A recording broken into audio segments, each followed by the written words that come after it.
Society,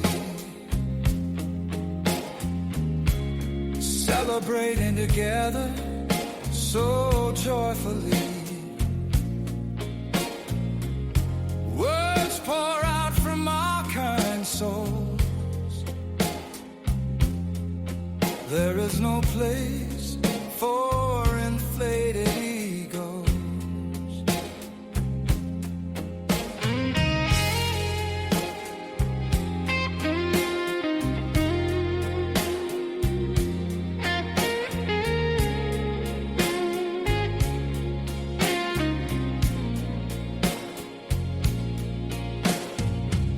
This place is home to you and me. Surroundings familiar, a community. Let's write the words from our minds. All those adventures will be sublime. This group belongs to the member poets, caring and sharing those precious moments.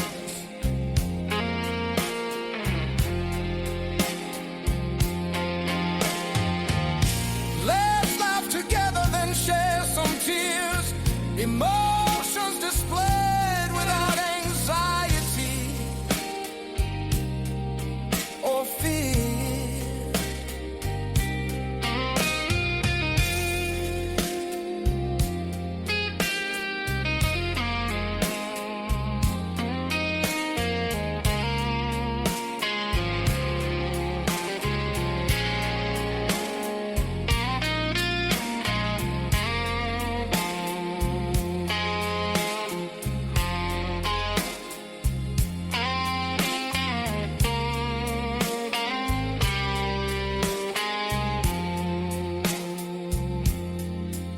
Quill and Parchment Society, elevating poets, honoring art, enriching souls, celebrating community.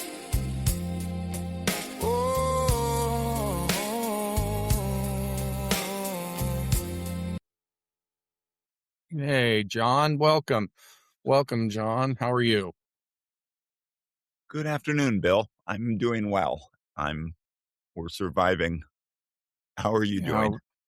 I'm doing very well. We're looking forward to doing this, aren't we? We're here to celebrate our friend Shamala's life and art, the poetry that she's written, the community that she was a big part of, and all that. And we're doing this on her 50th birthday, July 7th, 2026. And we're all saddened by the loss of our friend. And John and I are going to try to get through this as best we can. And hopefully we can do it justice. We're glad for any of you that have joined us or for what we're going to do here today. John, do you have anything you want to add at the start here? No, I just want to thank you for organizing and hosting this and putting this all together. I know that it was a lot of work, but I also know for you, it was a labor of love. So I appreciate that. Absolutely true, John. It was a labor of love. And thank you very much. And I appreciate you joining me here. I feel like we're going to be good for each other getting through it. Yeah, indeed. So to start here, we're going to start with something that is written by one of our Quill and Parchment Society members, Parchy, Merv. And we felt like it really expressed a communal thought to loss and grief. It's titled A Tribute to Shamala, again by Merv. And John, I'd like to ask you to start the read, if you would, please. Certainly. Thank you, Bill. And thank you, Merv, for this lovely tribute to Shamala. The heartbeat of all poetry, In the vast, sprawling digital landscape of all poetry, where millions of verses are cast into the ether every day, certain voices do more than just occupy space. They anchor the community. Shamala is one of those rare, indelible fixtures. To read her work and to know her presence on the site is to understand how poetry can serve as a bridge between solitary souls. She has cultivated not just a portfolio of beautiful writing, but an enduring ecosystem of friendship, warmth, and mutual respect. The subject matter, highlighting the extraordinary in the ordinary. Shamala's poetry has always possessed a deeply grounded human quality. Rather than losing herself solely in abstract or avant-garde concepts, her writing thrives on the tangible textures of life. She explores the complex architecture of human relationships, the quiet ache of nostalgia, the cyclical beauty of nature, and the subtle, often overlooked shifts in human emotion. Whether she is writing about the bittersweet passage of time, the resilience of the human spirit, or the simple serenity of a morning routine, her subject matter is universally accessible, yet profoundly intimate. She has a unique gift for turning the mirror back onto her readers, capturing universal truths in a way that makes every individual feel seen and understood. Mm. The style, elegant, evocative, and unforced. Stylistically, Shamala is a master of evocative restraint. Her poetry does not scream for attention with overly complex jargon or jarring structural experiments. Instead, it draws the reader in through its lyrical flow, vivid imagery, and emotional honesty. Her lines breathe with a natural cadence, making her poems an absolute joy to read aloud. She wields metaphors like a painter uses a fine brush, never overloading the canvas, but placing just the right color in the right spot to make a scene come alive. There is a gentleness to her phrasing, a rhythmic heartbeat that guides the reader seamlessly from the arresting opening line to the resonant, lingering conclusion. Building a community, the gift of presence. Perhaps what truly sets Shamala apart on all poetry is not just the words she writes, but the way she interacts with the words of others. A following on a platform like All Poetry cannot be bought or engineered. It is built through the slow, deliberate work of genuine connection. Shamala is a cornerstone of the community because she is an exceptionally generous reader. She built her immense circle of friends and followers by stepping outside of her own spotlight to illuminate others. Her comments on fellow poets' pages are never generic or perfunctory. They are insightful, encouraging, and deeply considered. She celebrates the breakthroughs of novice writers with the same enthusiasm she shows for seasoned wordsmiths. Through collaborative challenges, warm interactions, and a steadfast presence, she transformed a digital forum into a cozy, supportive sanctuary. A lasting resonance. To the All Poetry family, Shamala represents the very best of what the platform can be. A place where art inspires connection and connection elevates art. This tribute is a thank you to a poet who reminds us that the beauty of a poem is doubled when it is shared in the spirit of true friendship.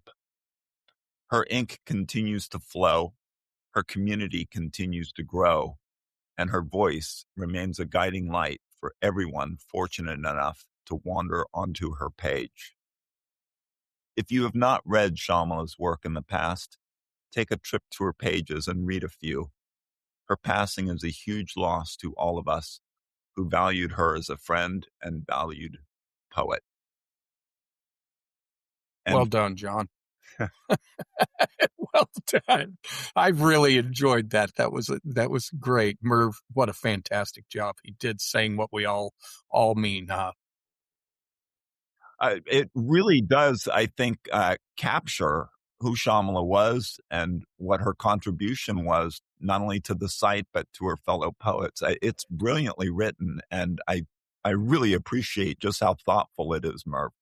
And it was a joy to There, read it with you, Bill. That was just yeah, so much it, fun. I agree. I love the way that divvied up and the way it flowed and the way it sounded and the way it felt more than anything. It was a perfect beginning. Oh, so Mm. you ready to get on to some of Shyamala's writings? Oh, I am so ready. Me too. Me too, John. So right now we have the first SoundCloud. It is I Love You, Dear Friend by Shamala, written by Shamala. And you got some background of that piece that you can share with us? Ah. So Shamala's two best friends in Kuala Lumpur are Shamini and Joanne. And I had never met them until after Shamala's passing, but I quickly began talking to them both pretty much every day. And so at some point, I asked them if they would perhaps be willing to record a SoundCloud, each of them, of one of their favorite poems by Shamala. And Joanne was the first one to enthusiastically raise her hand. She said, I want to read How I Love You, Dear Friend, because Shamala wrote that poem for me. And so I thought, that's a perfect poem for Joanne to read. So the first SoundCloud that we have is Joanne reading How I Love You, Dear Friend. Mm. Oh, thank you, John. Thank you for all that background. We love hearing that, and boy, we're in it. So I'm going to read this actual this piece. I love you, dear friend. How I love you, dear friend. This has received an honorable mention and a silver medal. And Dark Night of the Soul was one of the contest runners that this was submitted to. He said, "This is a nice show of support to your friend, very thoughtfully worded and well intended," added to finalist. That was a silver medal, I believe, was what it received in that. And you know as well as I do, John Shamala had poems in many contests, and that's why she loved to get them out there. And she was a competitor in those because she wanted gold medals, but she was also a good competitor because she encouraged everybody that was a part of it with her. It's lovely. So without further ado, we'll go ahead and listen to this one. How I Love You, Dear Friend. How I love you, dear friend. I love how we're twins in the wild. Branches tangle, rough in style. Yet we forget how deep our roots run, cradling strength like soil to the sun. I love your laugh, a lantern in a storm, cracking cold with flickering warmth. But I hate that you count every fall, not the light you throw against the wall. I love how you rise like the morning train, a steel hearth rushing through wind and rain. But I hate that you don't see the tracks you lay, carving power through each breaking day. I love how you give like rivers flow, washing others in only what you know. But I hate that you miss your current's might, how you carry the lost through the darkest night. I love your grit like mountain stone. You stand when winds would break the bone. But I hate that you don't feel your climb, each footsteps marking peaks in time. I love you like thunder loves the ground, loud, alive, fierce and unbound. But I hate that you can't hear your own boom, still searching for echoes in a silent room. Oh babe, I love you loud, I love you true, and I won't rest until you love you too, because I see all that you are, the wild, the light, the strength, the star. Thank you, Shamala. Oh, oh boy. That was so well read. I enjoyed listening to that. Wow, That John. was I think you can hear in Joanne's voice that was a hard read for her. She was clearly breaking through about 3/4 of it, especially right at the Mhm. end. Yeah. I was smiling for her as she was reading it because you can tell the emotion that was in it, and that's what we're here for, John. Yeah. That's it. You know, we're off and running now, aren't we? I think Ah, Phil, it's I think for this poem, it's useful to read the author's note. I was wondering if you would like to take a pass at that. um, on the "How I Love You, Dear Friend." Yeah, yeah, I think the Hmm. author's note is worth running. Please go ahead and read it, John. No, you should read it. Oh, okay, okay. I, I wrote this poem for a friend I care about deeply. It comes from a mix of love and frustration because she doesn't always see how strong and amazing she really is. Sometimes it's hard for people to recognize their own worth, even when others see it clearly.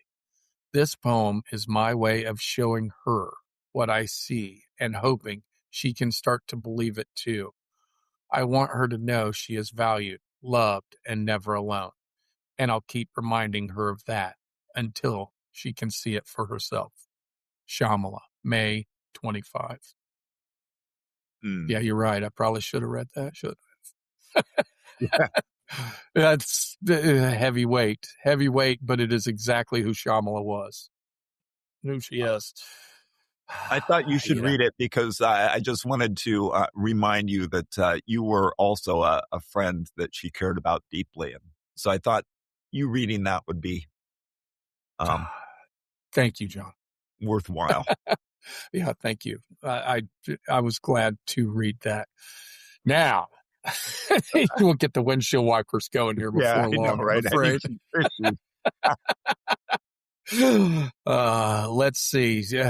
Next will be never to the children. And that is a gold medal winner. I'm going to read that, and I'm going to read my comment on it before I read it. This poem tracks so well from start to finish. I loved how it is written because the lessons are both for children in the future and adults in the present. I think this plays very well to both demographics. Then, on your advice, I listened to the audio. Absolutely amazing the way that enhances the already wonderful piece. Reading it first and then listening was the right way to do it, too. This is so good on so many levels, Shamala. It may be my favorite share from you yet. I am green with envy for your skill and emotional intelligence, which are on full display. So there's a Suno track to this too, and I shared the link on this page, but I'll get into reading it. As we know, John, Shamala spent some time on Suno doing some stuff there too. She She did. was fabulous at that too. So here is Never to the Children by Shamala. Never tell them who to love. The heart's a wild, uncharted dove. It soars through storms, through sun and rain, and needs no cage nor iron chain. Speak not of race or faith with scorn. Each soul's a sunrise, freshly born. A garden blooms from every seed, not bound by name, nor book, nor creed. Draw not the line through child and roll. The sea knows not what shape the soul. Like waves, they'll learn to ebb and flow, to give as tides, learn where to go. Judge not the neighbor's worn out shoes. You've not yet walked their morning blues. Show them to see, not just to stare, for mirrors crack, but hearts repair. Don't shame their flaws or each misstep, each bruise a tale the soul has kept. Mistakes are roots from which they grow, like trees that bend through wind and snow, and never say they're not enough. The diamond sleeps in silent rough. With love, they'll light the boundless mind. So let them dream and let them shine. End poem. Barely got through that one, John. Yeah. That was one of my early favorites. Yeah, it's a beautiful reflection on children and just the way that we give them space to grow into the eventual adults that they become. It's good parenting. So much emotional intelligence in there too. I love that our friend was that way. The emotional intelligence was something that was so out there with her. She knew, she felt so much and expressed it so well. Yeah. Oh, let's see. You ready to move to the next one, John? Are you ready to read this one? I am ready. Okay. This is Trading Places, and John will be reading it. All right. Trading Places by Shamala. I pause, watching, as she peers into the black mirror, fingertips grazing a surface that holds no weight, only light, only the illusion of control. The gentle surety of her moving through mornings on her knees, threading small loops into older, knitting balance into the chaos, into order, knitting balance into the chaos of untied lives, is long gone. Now the laces are hidden, buttons buried beneath glass, instructions spoken in riddles. She falters, and I reach before the fall comes.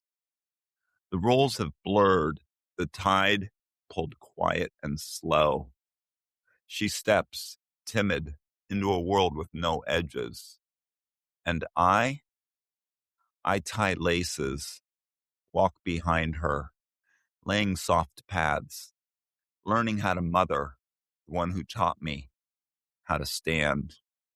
End poem. There's a little bit in the author's notes there, John. If you want to read those, you can. Yeah, Shamala writes, this poem came to life as I watched my mother struggle to use her new phone one morning. Such a brilliant image there. Once my teacher and guide, she now waits for my guidance. Shamala. That's such a simple thought from where that depth come from. And I could see her friend smiling as she was writing that and looking, thinking about her mom and all those times. That's actually a gold medal winner and front page pick. So, it got some play times, That was not only a gold medal winner, but it was one of Kevin's $50 winner. Kevin, that was it won one of the contests too. I'll be darned, I didn't see that. It won Kevin's one of Kevin's $50 contests, which are really hard to win because they generate 1,000 bazillion entries. Yeah. That's awesome to know, and it well deserved too. As I heard you reading it, I was like, "Oh my!" That contest had 457 submissions. When I see a contest with more than 25, I think, "Oh no way! I'm never going to win that." But she's just right. Right, I know Yeah. exactly what you mean. It's such, but honestly, John, what we did here, and if you guys don't know, is we've kind of went through. Well, some of these were suggestions from our group members, and then others, it was a smattering that John and I had come up with that we thought probably represented the broad stroke of Shamala's work. in like 20 pieces, I think is what we ended up with here. And so we're going to read a lot of stuff. We're probably going to laugh. We're probably going to cry. We're probably going to think. But most of all, we're going to love. So you ready to move on to the next one, John? I I am. think I can read one now that I've recouped. Yeah. Okay.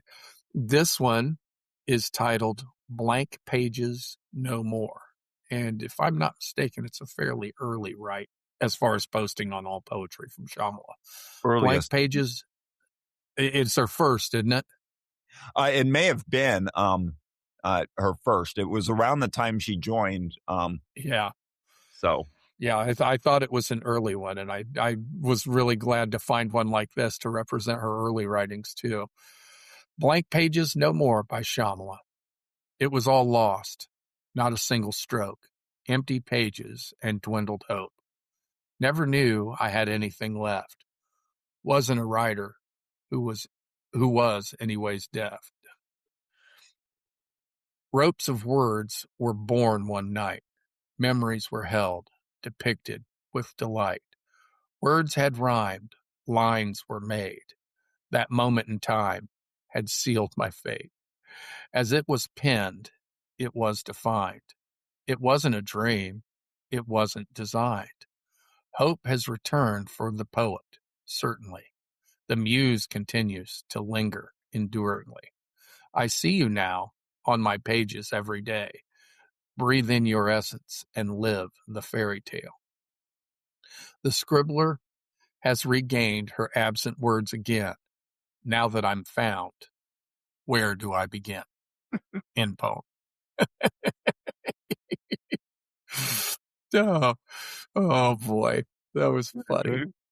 I really did get humor out of that because she's describing writer's block in the sweetest way. Yeah. And if we've all put paper to pen or pen to paper, we all know, John, it comes at some point in time, and it's extremely frustrating. But she handled it so delicately in this right. I giggled all the way through. Yeah. If you don't mind, I want to read my comment Please. on it when I read it. And I said, thank you for resonating. This is from Shamala. I commented on it. I'm sorry. This is Shamala's return. And this is what I loved her comment back to me more than my comment. So I want to read it. Thank you for resonating with my voice.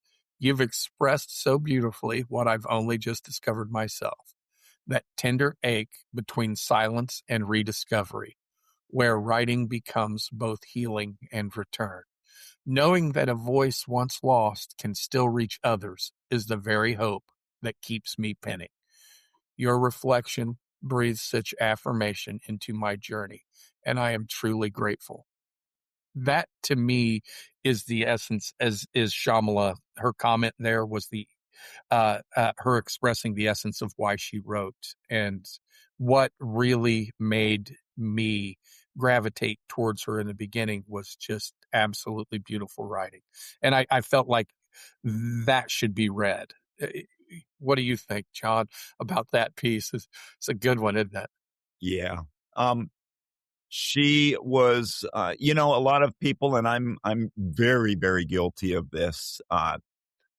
We get comments on our poems, and we don't exactly give much of a response. I often don't respond other than a star and a heart or stars and a heart. But Shamala was a devoted replier to comments, at least the substantial ones like yours. So, and I think her comment to you shows just how, is a good example of that. She knew that there's value in, thoughtful comments like yours, and she knew that there was value in replying to those, reinforcing, the more thoughtful comments, and but also just as a way of her building and interacting with her community of poets here. So I think you're right. That's a great reply to a comment for you to read, because it showed just how devoted she was, to the whole process. Yep. The initial attraction to me, I giggled when I first met her because her replies, her comments were all in rhyme, in hard rhyme, and I loved that. It cracked me up because it told me that she's really thinking about her replies. She's not just typing words. She's actually, putting them together and making them rhyme. And just like you said, John, it's part of who she was and what made her such a voracious reader and commenter on the poems that from the folks that she really connected with her. And there was a bunch of us. There was. Yeah. So What do we got? I guess I would point out that this must have been one of your first comments to her on her poems. It was. What she tended to write, prose comments. But for the poets that she had, over time come to really respect and really appreciate their commenting, that's when she would spend a little extra time writing the rhyming comments. So if you got a rhyming comment from her or a rhyming reply from her, that was her showing sort of that next level of admiration and respect. Right. And so We're just getting started, and I feel like we're going through so much already, John. yeah, This is really a good time. You ready to read the Art of Remaining? I will never, ever, ever for the entire rest of my life be ready to read The Art of Remaining. But I will do so anyway. So this was The Art of Remaining. It was for a contest that Pam Ray ran for In Our Craft or Sullen Art. And the prompt that Shamala was responding to was, she was not accustomed to taste the joys of solitude except in company. This is The Art of Remaining by Shamala. I stayed. That is the wound no one prepares you for. Leaving was mercy, clean cuts, clear exits, grief with an ending. I could vanish with grace, fold my feelings into suitcases, teach my heart to travel light. But staying is slow violence. It asks you to wake beside what once wanted you, to sip mornings that taste like memory, to smile through conversations that skim the surface because depth now feels dangerous. I learned how to loosen love without letting it fall, how to keep hands busy so they wouldn't reach, how to be present without being felt. They call this maturity. I call it disciplined disappearance. I am surrounded by voices, by warmth, by ordinary miracles, and still I starve.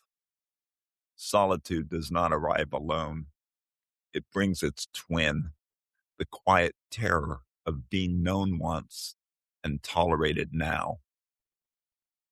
Growing older did not teach me how to let go. It taught me how to stay while slowly subtracting myself, to remain without timber, to endure without desire, to be chosen out of habit, not hunger. I keep company. I keep score. I keep silent. There are no doors left to close, no dramatic departures, only this daily discipline of loving less loudly, of shrinking so the room feels peaceful. And this is the cruelest lesson. You can survive everything you lose, but surviving what never leaves, what fades while facing you, what touches you without reaching. That is the ache that ages you. End poem. Beautiful read, John. Beautiful read. Well done. Do Do you mind if I read her author's notes down here? Please. Or do you want to read them? No, please go. Okay. She chose prompt 2 in this contest. She was not accustomed to taste the joys of solitude except in company, by Edith Wharton. Shamala wrote, growing older teaches us to let go, to endure loss with quiet dignity, but it does not teach the art of remaining.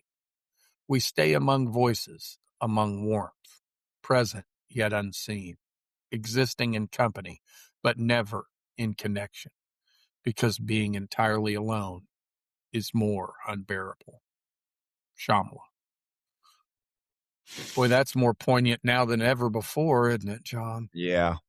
I good job getting through that one, buddy. I mean that. That's a challenge.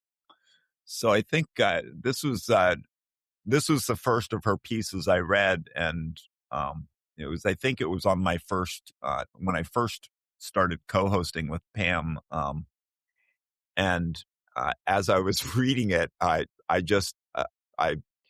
as I was reading it live, I was just losing it the whole way through. I mean, I got 2 or 3 stanzas in, and staying as slow violence, it hit really close to home for me. So it was totally on the nose for me. I had been through a similar kind of period of my life, and so this just started hitting all the feels, and I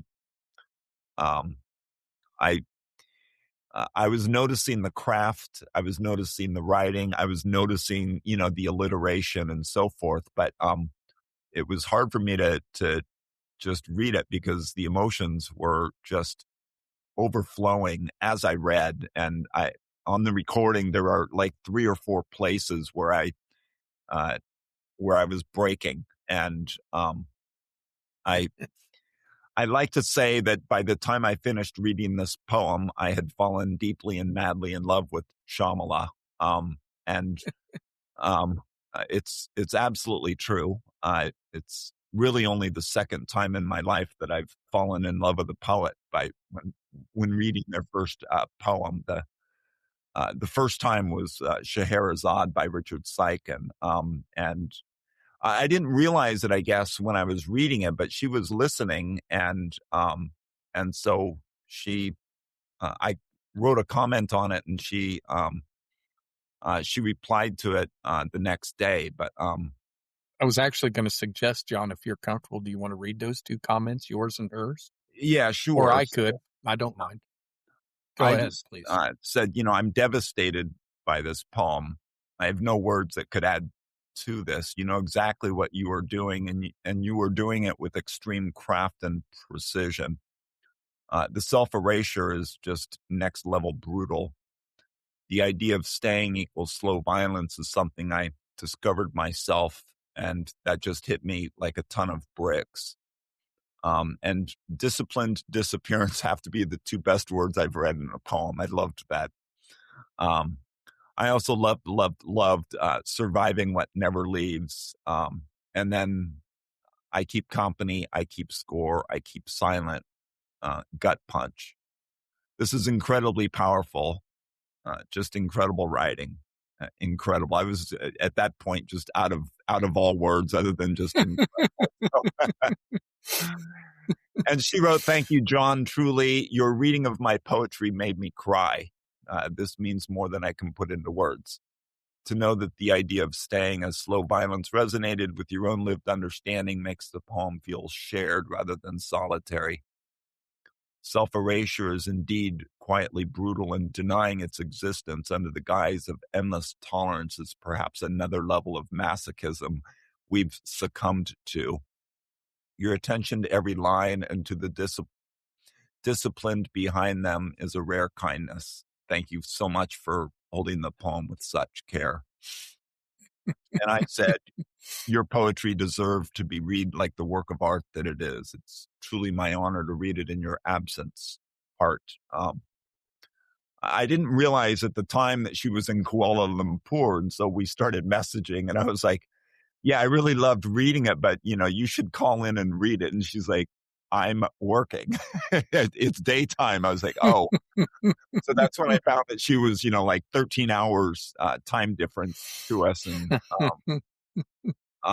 eventually, and we'll hear it later, I eventually finally got her to call into a show and read a poem. But it took weeks and weeks and weeks of work to convince her to do it.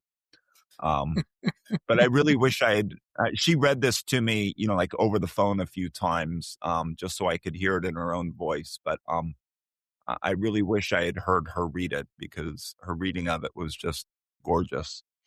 I love that piece, and I love the exchange in the comments between you and her, because this, for those that don't know, this is before you really knew Shamala. This is when you just started to get to know her, correct?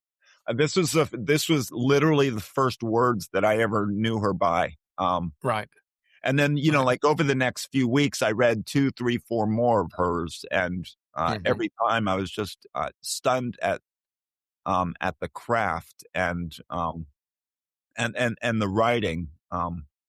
So yeah, it was hard for me not to fall in love with her through this poem. So guess what we got next, John? Have you looked forward? And by the way, go ahead. I'm sorry. By the way, Pam gave this a gold medal, and it was really, really well deserved. So, yeah, absolutely. So we're going to shift gears a little bit, John, with a SoundCloud of a collaboration between you and Shamala. Patience. Oh, that's next. Okay, now we get to hear Shamala in her own voice. Yes, that was the door we were going to walk through there, and you just mentioned we were going to hear her voice, and here we go. I'll get that one queued up next.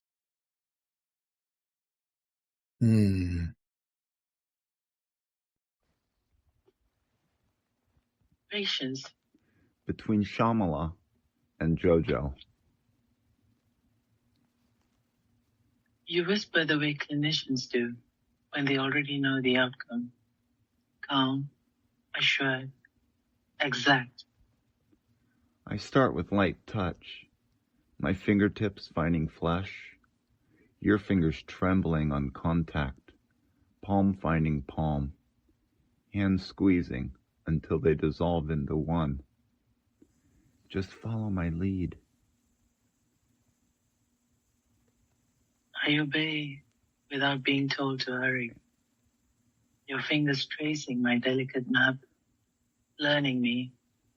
Wrist, forearm, elbow, shoulder. With every graze, my ligaments stretch, nerves light up, like annotations in a textbook margin. Notice how thin the skin is there, how close the blood runs to the surface. I squeeze control, turn your face until your lips meet mine. I can taste your fear, but don't. Chemistry happens there. Oxytocin, the soft math of your tongue entangles mine, demands surrender. A kiss, questioning the leverage you have on me. I inhale your mastery, begging your air. Patience, we have all night.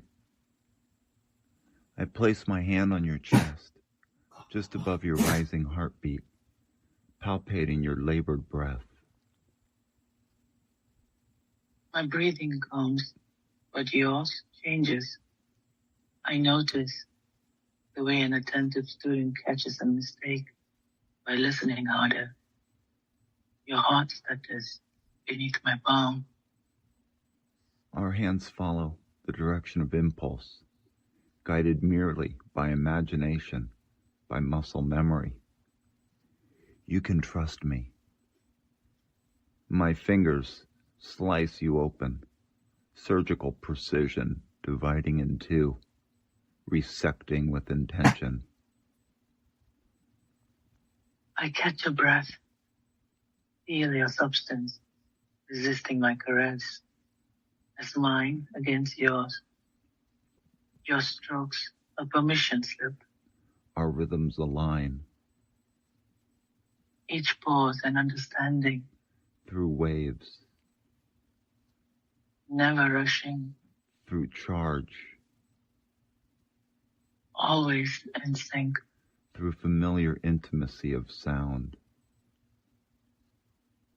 Your voice steadies my voice. Your silence undoes my silence. We end quietly. No declarations. Just soft murmurs whispered in ears. Our breathing returns to baseline, like vitals after a physical. Our rooms reappear. Our beds empty. The line disconnects. End poem.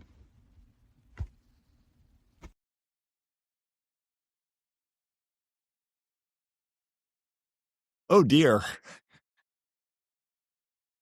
I really love that one, John. I really loved that one. It was fantastically read. Your guys' exchange back and forth on that, the pacing of it, how you divvied it up, was so nice with the way I was reading along with it. It really was. It was a very good sensual tennis match. Please.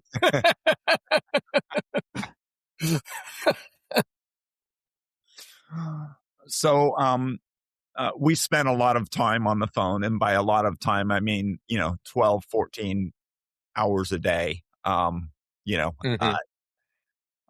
It seemed like we were pretty much, all of our waking time, we were on the phone, even if we weren't really talking to each other, just going about our day. So, what I would say is this was our first collaboration. It was our first seduction collaboration, and we did several more. But when I first met Shamala, I didn't do seduction poetry. Had never really written a seduction poem. It just wasn't really the thing that I wanted to do. But she kind of talked me into it, by which I mean she browbeat me until I finally wrote I wrote like a Tinder date seduction poem, just as kind of snarky. But then I did a few more, and then that finally led us to this. So she was a doctor, and I'm a PhD doctor, and so we wanted to kind of leverage that. And I'm also a mathematician, and so there's a little bit of there's a little bit of that, like the soft math of your tongue. So so we added in, like the medical metaphor, and incorporated a little bit of, unique pieces of us that were kind of unique to us, and then we recorded it. We recorded the SoundCloud over the phone. So I had her on WhatsApp on my laptop, and I was recording on my phone. And so it was actually, it was a bit of a struggle to do a good SoundCloud of it. So we did about 3 takes, and this was, I think, the third one that we liked. It turned out fantastic, John. Yeah. I mean, to listen to it, it really did. The rhythm was beautiful. The voices gave the give and take, all of it. It really was beautiful. You could tell you guys worked a lot at it. But I wanted to, the simple author's notes to this. There's a SoundCloud at the bottom link, but also it says, with Shamala, prompt 1, a gentleman is simply a patient wolf. I love that. And I love the way you guys wrote this that way, because she was keeping the wolf at bay through that piece. In her exchange, she was keeping the wolf at bay. And then, how it kind of goes around to you guys hadn't physically met at that point yet, or at this point you were a long distance relationship, and that's mirrored in this too. It's mentioned in it. It's very, very, very personal. That's That is an open window into your relationship with Shamala. And that's what a collab should be. Beautiful. It really was beautiful. I really, really loved hearing you guys read that together, John. Well done.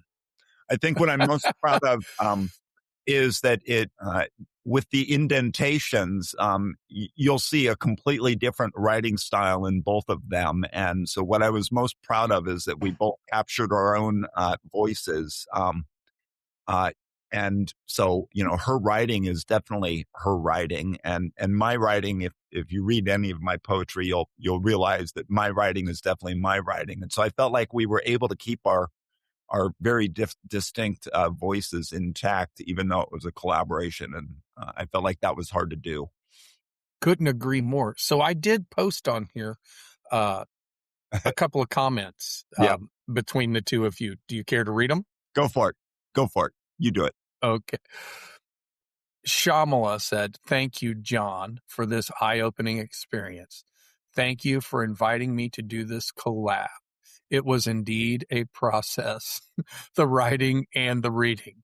I'm glad I trusted you and happy how the poem took shape and came together. Looking forward to more." From John, Shamala, "It is a pleasure collaborating with you. The long phone calls, crafting lines, the soft rhythm of editing, and the quiet end of completion. Thank you for trusting me and the process. The results speak for itself. I'm looking forward to what comes next." So delightful. And I know, John, you can, Yeah. now this is leading into my experience with the collaboration with Shamala too. I know how forceful she is and how she did not want anything to be left, any stone to be left unturned, and she was meticulous, and that eye on detail and all that. I really appreciated it. So to move forward here, do you have anything else you want to say about this piece, John? Well, so I would so we recorded the SoundCloud, but that was a backup in case she couldn't call in, and so we didn't actually, on the podcast, she actually called in and we read it together, and it was the first time anybody else in LNP had ever heard her voice live, and so it was really special to me because I was able to convince her to call in and let everybody hear her read it live. So, the SoundCloud was backup. I knew when I met her some time ago that she had interest in those shows, but it was very fleeting interest in calling in. Yeah.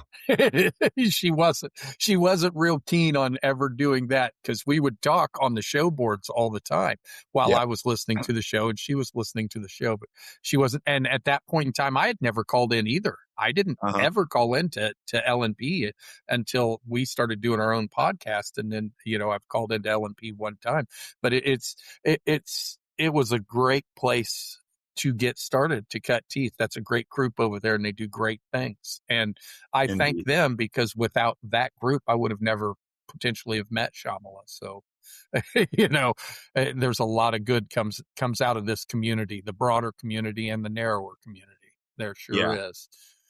On that note, the next piece is As Fear Tries by Shamala and Unexpected Bill.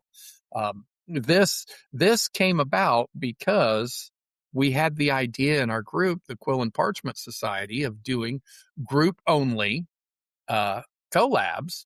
So we would be together and basically, I think we had the first go around six different groups, but Shamala and I had discussed doing a collaboration for some time, but had just never gotten around to it because I was actually going into starting this group and learning podcasting and stuff like that. And I kind of was doing that thing, but Shamala was the first person that I invited into this group when I started it. And Merv was second, I think. So those two came in fairly early as building blocks, but Shamala being my friend, I knew, and she was next day she joined up and all that, and I was so glad she did, because she was a valued member and is a valued member. So this is As Fear Tries, written by Shamala and Unexpected Bill.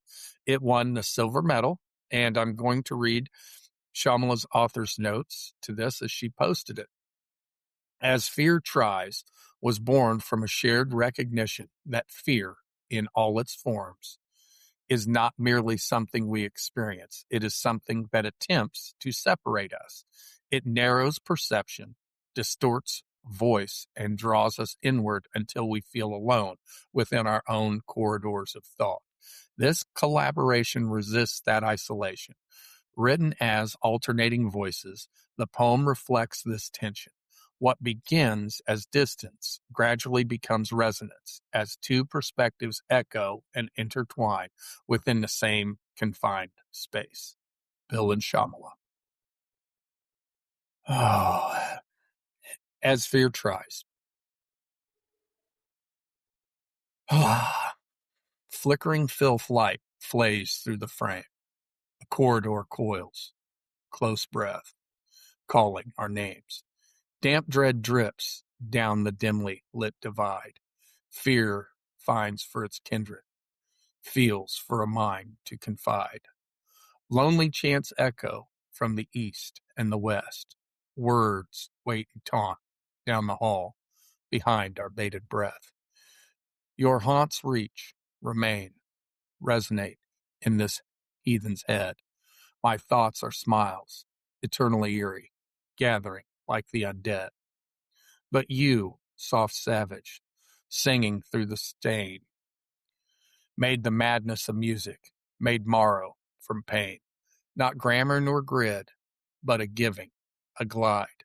Life broke us to fall into line, but we slipped aside. All we do now is mind-bending rhyme, refined, a fevered forging of fractured lines. The window weeps light into what once was so dank and dreary, our never-ending vestibule, where we would ponder every query. Like Romanian romantics, we're tempted by blood-stained past, or tempered by blood-stained past. We wear armor of hardened steel, shaped, hammered, built to last. Morticia Adams murmurs in your moon-bitten mirth, while I, tattooed in tremors, take terror to earth. We waltzed with the wretched, with whispers that bled, like Vlad the Impaler. We banqueted dread. A sickness slowly built in us like an infectious feral curse. The cure for what ails is expressing our thoughts with verse. They are yours, they are mine, and our timeshare makes us friends. Down the hall, I face the east, as midnight inevitably descends. Fear slick and sentient still seeks our souls, but finds us fast fused in a feeling it stole. Through shreds, threads, colors chaotically whole, we laugh, we lament, as fear tries to take hold. This ever-damning distance confounds and confines, while shackles of imprisonment do their worst to shore the bind. Struggling for connection, wondrous words became the key. They free us for those moments from the fear in you and me. In poem. I really love writing that with her. This deserved more than a silver medal, I gotta say. Yeah, thank you, John. And you know, she drove it. Yeah. She really did. She drove it. When we first started talking about this, it was so easy to do. It really was. I mean, the implementation of it, the making it perfect and all of that stuff, it's hard to do because you got to work at it. Yeah. But the thought, the emotion, the exchange was real easy to do. She was so easy to work with in that respect, and I wish I would have gotten to do more. Yeah. And I'm not the only one. I'm guessing. Yeah, definitely. I gotta say, I'm this was her last collaboration, and I am so glad, so happy that it was with you. So thank you for that. She loved doing. She and I talked probably 3 hours about this collaboration. She, as you say, she was meticulous about her poetry, and she was, wanting this to be perfect. And we talked back and forth about this. She spent a lot of time on this. It was a very important collaboration for her, and I'm sure she was very upset that it got a silver and not a gold. All I can say is I'm glad I wasn't the contest runner. So the funny thing is, John, this is obviously more important to me now than it was then. And it was very important to me then because it was my first collaboration with Shamala. And I was a little bit intimidated. She was my friend and I knew she wasn't going to beat me to death or, slice my throat or anything. But I was intimidated because I didn't know if I could keep up. Right. Me too. Every collaboration between her and me, I felt, I had imposter syndrome every time we collaborated. I know what you mean. Yeah. I know what you mean.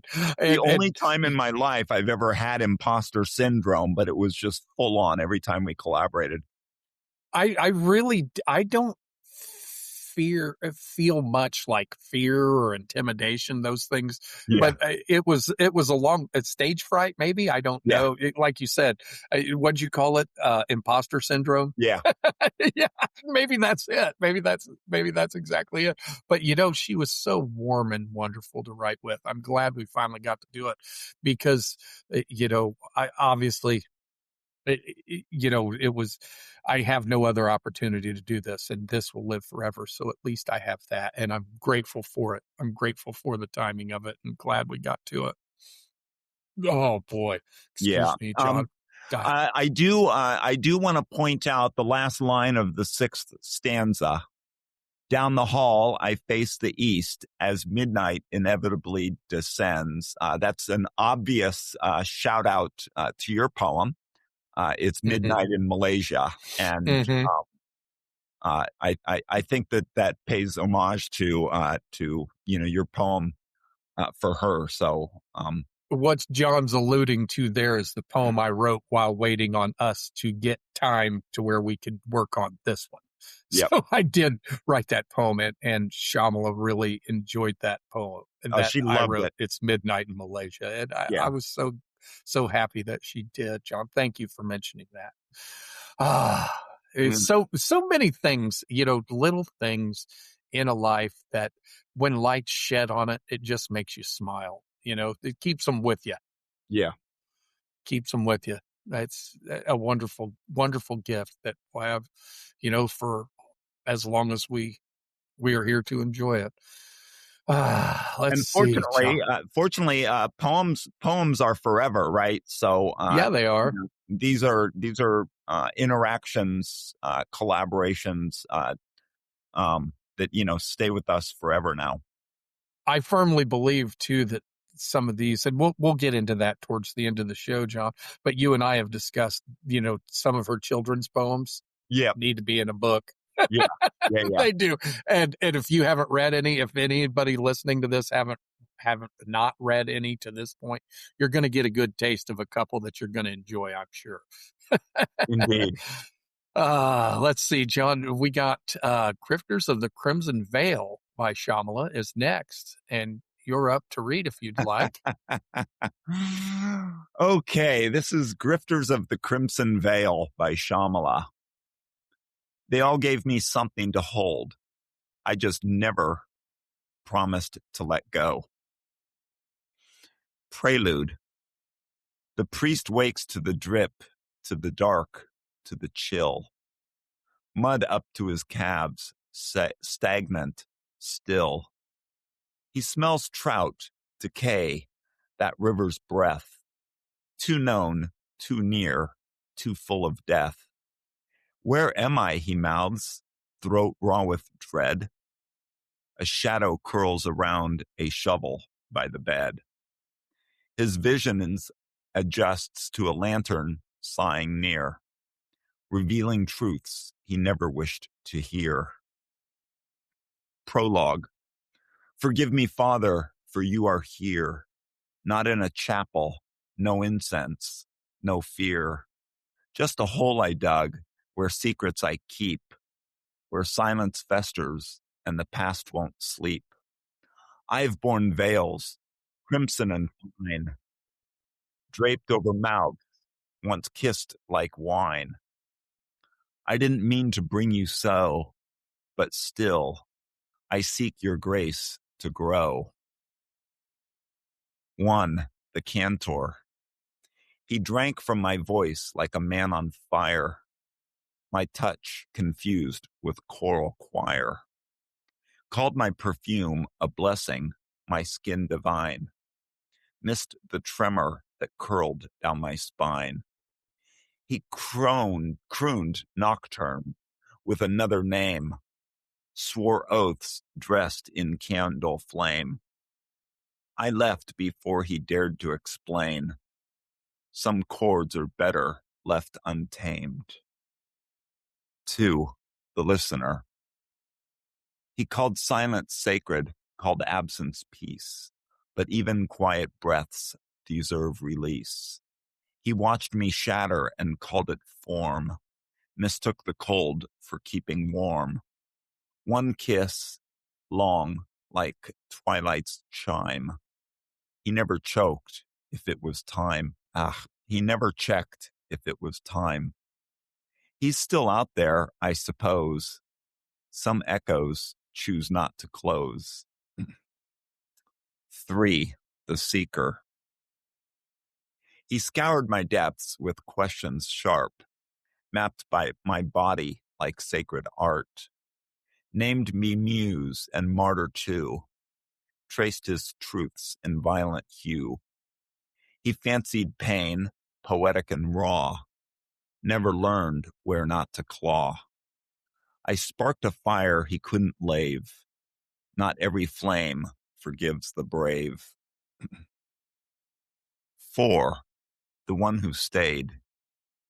He stayed when the floor caved in, loved my faults like they were kin, never asked why the garden died, or why my hands came crimson, tied. He kissed me whole even when I shook, read me like an unwritten book. I told no priest, for I didn't dare, but he's here now, beneath you, somewhere. Forgive me. End poem. My apologies for Kaja interrupting there, John. That was a That's beautiful fine. read. Somebody knocked on the door. I couldn't believe it. In the context of this poem, I think she would have been very happy having a dog bark halfway through. I'll tell you what, there was a rhythm you were going through there, and I was deep in it. And honestly, it startled me. It did. I was deep into your reading, listening to your voice and going through the words. And it startled the heck out of me. So it's well done, well read. And this is a great read. And again, a great write. And I apologize to you, John, for that interruption. But do you want to get to there's substantial author's notes? Do you want me to read them or would you like to? Why don't you read them? Okay. Gifters of the Crimson Veil emerged from a fascination with how confession can be both an act of vulnerability and control. This monologue is not an apology. It's a ritual, a reckoning, and perhaps a trap. Each stanza is a fragment of her undoing, shaped by the lovers, betrayers, and muses who loved her into ruin. They are not innocent, nor is she purely monstrous. The piece leans into that ambiguity, exploring the porous boundaries between intimacy and violence, love and annihilation, memory and myth. I chose verse because poetry allows what prose resists: contradiction, distortion, breathless leaps between tenderness and horror. The crimson veils are not just metaphor. They are the narrative fabric of a woman whose voice has been both shaped by others and sharpened into a blade. This work is meant to be uncomfortable. It is not meant to glorify violence, but to examine the emotional aftermath of being undone by love, by neglect, by one's own fractured reflection. Thank you for stepping into the dark with her, Shamala. Mm-hmm. Oh yeah, and that's why I was so easily startled, because it really, listening into it, and I remember the first time I read it myself, I was like, "Oh, this is gripping." I mean, it had a hold of me. It really did. It's funny, that Shamala goes into suspense and horror and terror and stuff like that, and does it just as well as she does children's poems or something funny or something sensual. She really was so well rounded. It was her craft. She had honed her craft into a really, really wonderful thing. I was always envious. Oh boy. What are your thoughts, John? Anything? Yeah. She pointed this poem out to me when we first started kind of getting close, and Mm-hmm. I didn't exactly take it as a warning, but at various times she would jokingly, point out that she could always add another verse to this poem. Right. There could be a 5. Yeah. So, so I read this poem with at least still a little residual trepidation over that possibility. I like to think that I never did anything in all of our time together that would warrant another stanza here or another section. But yeah, so this was really just sort of a dark exploration of aftermath. She certainly had 0 violent bones in her body, so this was more of a just a dark exploration, more not of her, but of just of the human condition and Mm-hmm. how we can take aftermath and turn it into violent images or violent thoughts, not as plans, but just as fleeting kind of thoughts, I would say. But given that was the case, this sure has a lot of detail in it, Sean. It does. It's well thought out, wasn't it? Yeah, or should we use the word plotted? Yeah.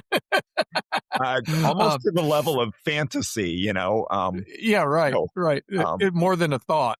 Yeah. Less than an action. Yeah, exactly. Somewhere in between. So Yumpy, I actually pulled his, Yumpy, one of our group members, I pulled his comment, and it's very simple, but I thought it was poignant. Yeah. Poem weaves themes of confession, inner turmoil, and the complexity of human relationships, layered with symbolism and emotional depth. The opening lines, they all gave me something to hold.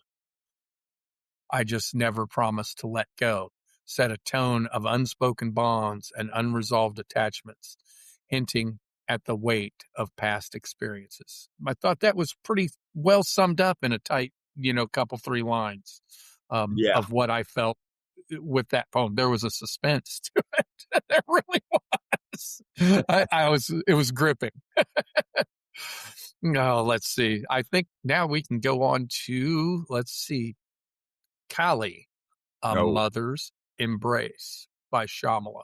This one won a gold medal, and I remember being awestruck by it. So I'm going to read my comment first. And my comment back when I first read it now was, wow, Shamala, this piece is a real trip in the most righteously spiritual way possible. I am breathless after reading it. My mind wandered through each and every line, exploring the unknown, with you guiding me as the reader with the kind hand I know is you. Just stunningly spiritual and gorgeously complex. Yet another home run from your quill. I'm in awe, my friend. Well done does not seem enough for this right. Mm-hmm. So this is the inspiration. The basic trusts and beliefs. You must be ready to accept the possibility that there is a limitless range of awareness for which we now have no words. That awareness can expand beyond the range of your ego, yourself, your familiar identity, beyond everything you have learned, beyond your notions of space and time, beyond the differences which usually separate people from each other and from the world around them. Timothy Leary, Psychedelic Experience. That's the inspiration for this piece. So, if you don't mind, John, I'll go ahead and get to it. Go for it. Kali, A Mother's Embrace. They said, don't stare too long at the dark, but I did. She stared back, eyes like funeral pyres, lips stained in blood, bangles jangling like war drums, and laughed like the end of my ego. It was Navarra 3. Navarra 3. And I'll probably butcher this. I know I did, but I'm going to attempt it. It was Navarra 3.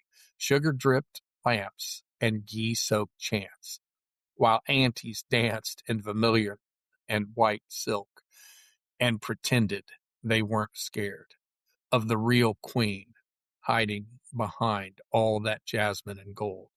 Kali Amma doesn't do mascara. She smears ash from the cremation grounds and calls it couture. I dropped out. Not acid, but maybe too much Agholvalaki smoke. And Amma's third eye glares when I said, maybe we're all just lotus-rooted illusions, dreaming gods into the void so they blink back at us. Oh, Kali, devour our self-help books and savior of those too stubborn to surrender. What's the market price of enlightenment this week? Do I chant? Am Haram Klim Chamandevishi, or just swipe right on Shiva and call it destiny? No map, no GPS, just a Bardo photo in one hand, jasmine stuffed hairpins in the other. I rode the edge between clarity and chaos. She's not the goddess of destruction, but the quiet ending of all that must end. Pride, possession, pretensions. She is time, yes, but also the timeless, the still point where birth and death kneel. She's the pause before rebirth, the space between inhale and confession. So I danced with her, barefoot and bold, let her cut off my to-do list, devoured my people-pleasing tendencies with that red tongue like a gossiping cousin. You're not dying, she whispered. You're finally waking up. And I believed her, because in her arms, even death feels like a second chance to get the rhythm right. End poem. I always loved her cultural stuff, the things where she, introduced us to her culture. And I will butcher the words. I absolutely will. But I love reading them, and I love the feeling and the spirit that goes into it. You want to read the author's notes, John? They're substantial.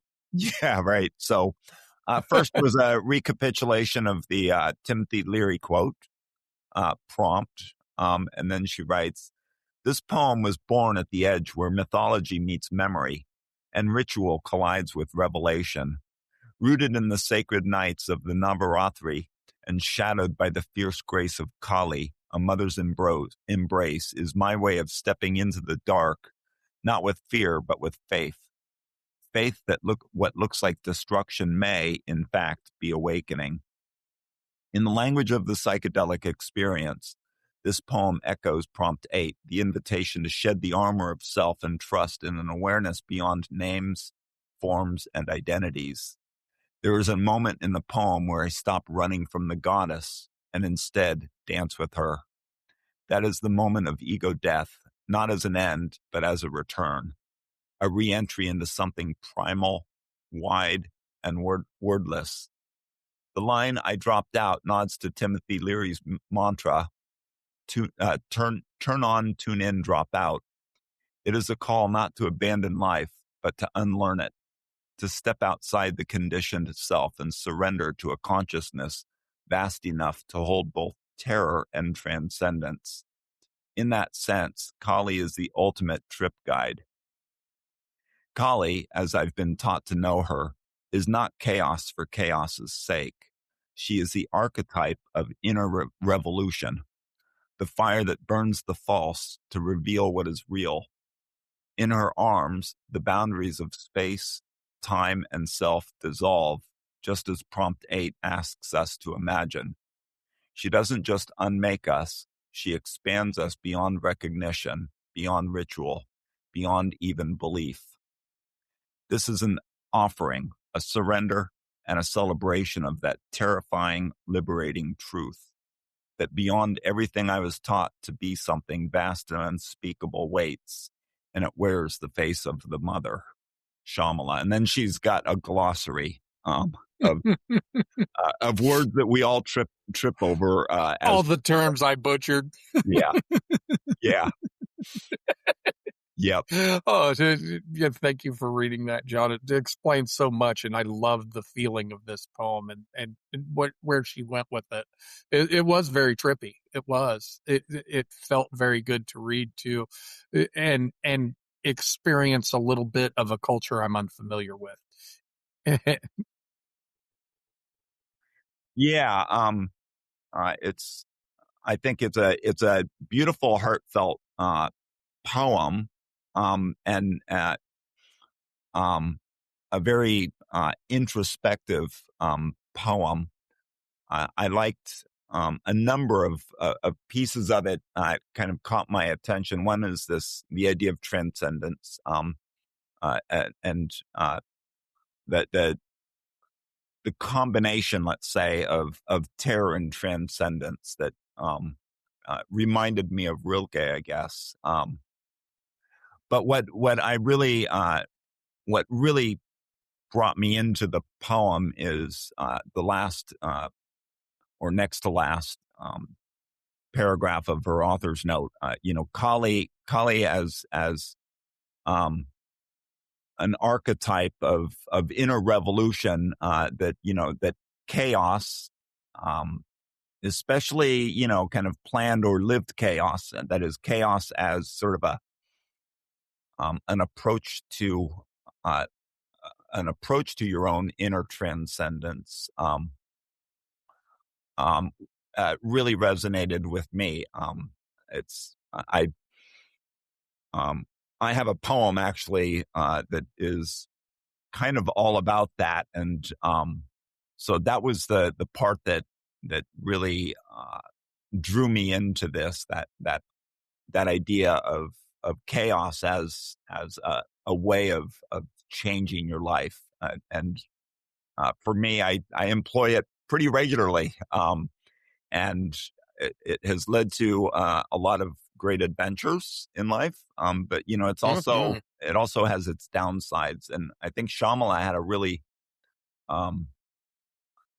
she understood that there are two sides to every coin, and I thought that this poem captured that idea as well, really, really nicely. So I think this is one of her strongest writes. Yeah, it is a really good one. I agree, John. It did capture both sides of that coin very well, and it was a gold medal winner. I'm surprised it's not a front page pick too, but yeah, right. I don't know why it wasn't a front page pick. It really is. It's that good, and it was one of those things that was just gripping all the way through. Maybe it just didn't auto rank high enough, because probably not. Really, really unique poems get really low, tend to get really low auto ranks.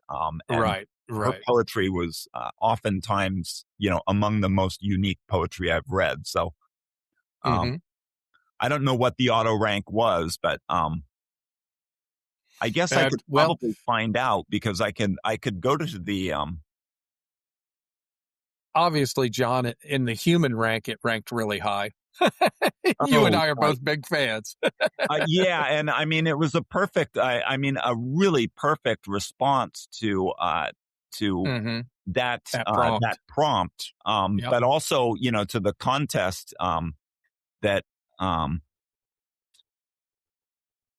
oh, where is it? Hold on. Let me look cuz now I'm The contest, I think, was Rex's yeah, it was and psychedelic the experience. auto rank is 4.0. Well, you were right. So that explains it. So Right. yeah. Yeah. So that You explains it. go figure. The computer don't like it, but the people do. Yeah. As I say, it's a really common feature of, you know, fairly unique poems. So, Right. Very unique, actually. yeah. Very unique. I love the way it was written and the exposure to the glimpse into her culture and all of that and thought process. Really, it's kind of neat. Yeah. She's definitely not a hippie type, but believed in spirituality, and that's a wonderful thing to share. We got Here I Am is next, John. All right. That's one you want to read, isn't it? It is indeed. So, Good. I'll let you do it however you want to do it. You just all take right. off when you're ready. If there's anything you want to prelim or whatever, go right ahead. All right. This is Here I Am by Shamala. Why wait, wound within your own walls, a whisper wrapped in untold warmth? Why fold into quiet corners, fearing what might find you? Step out from the silence. Let your laughter live. Let it linger. Love is not a lightning strike, but a slow lit lantern, a shared spark steadily stirred. See how strangers, soft in their steps, begin to sync their scattered rhythms, taste turning to talk, values weaving into vows, viewpoints braiding belief. Not found, but forged. Not sudden, but formed over time. In the patient practice of presence, in the daily work of devotion, they gather, they grow. So show the quiet seams of yourself, the fractured, flickering parts. For love leans not toward flawlessness, but toward the balance of broken things, becoming better together. Let them learn your language, your small quirks, your inquisitive questions, your rhythms, ragged or radiant. Let them meet you mid-mistake and answer with care. For what is love but a dance in dimming light? A choice, again and again, to keep turning, returning, though the music may change. Why hide? Why hush your hope? The one who will walk with you will not need to seek you. They will see you, standing, steady, saying, here I am. Unhidden, unhardened, undone, and still unfolding. End poem. Great read, John. Yeah, I know that one was tough for you. It's a great piece, though. I don't even really know what to say because it's so personal. You know, it's the feelings, the emotion. Please. Well, you know, there's I guess when I first read this, I recognized immediately that there were two ways to read this. First was kind of a poem to me, and I think that there's aspects in here of that. But the way that I actually read it is is more as a motivational piece, and maybe it was a self-motivational piece. Not sort of a not her trying to say, you know, this is kind of what I'm looking for from you, or this is what my hopes are from you, or whatever. But I read it now as a much more general, kind of a hopeful, motivational piece. And I can't help but think that she's also kind of talking to herself, because there are parts in here that feel deeply personal to me.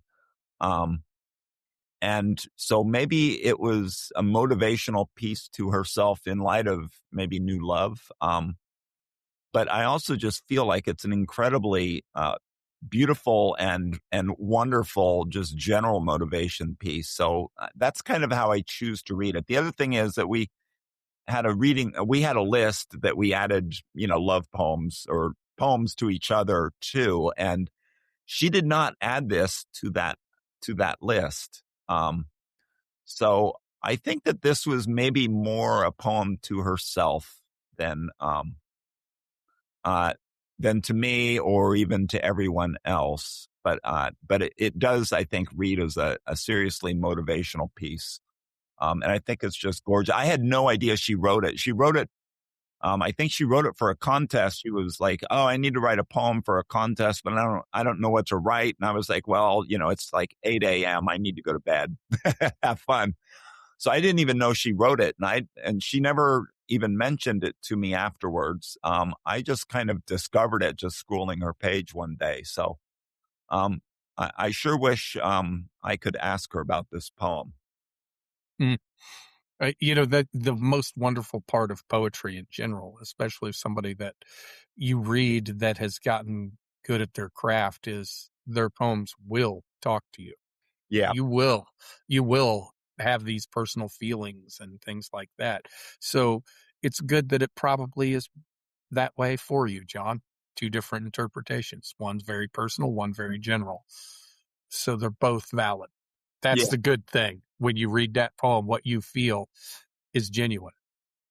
You know, Yeah. and that's why we are so attracted to poetry, John, It and is. poets. And poets. Yeah.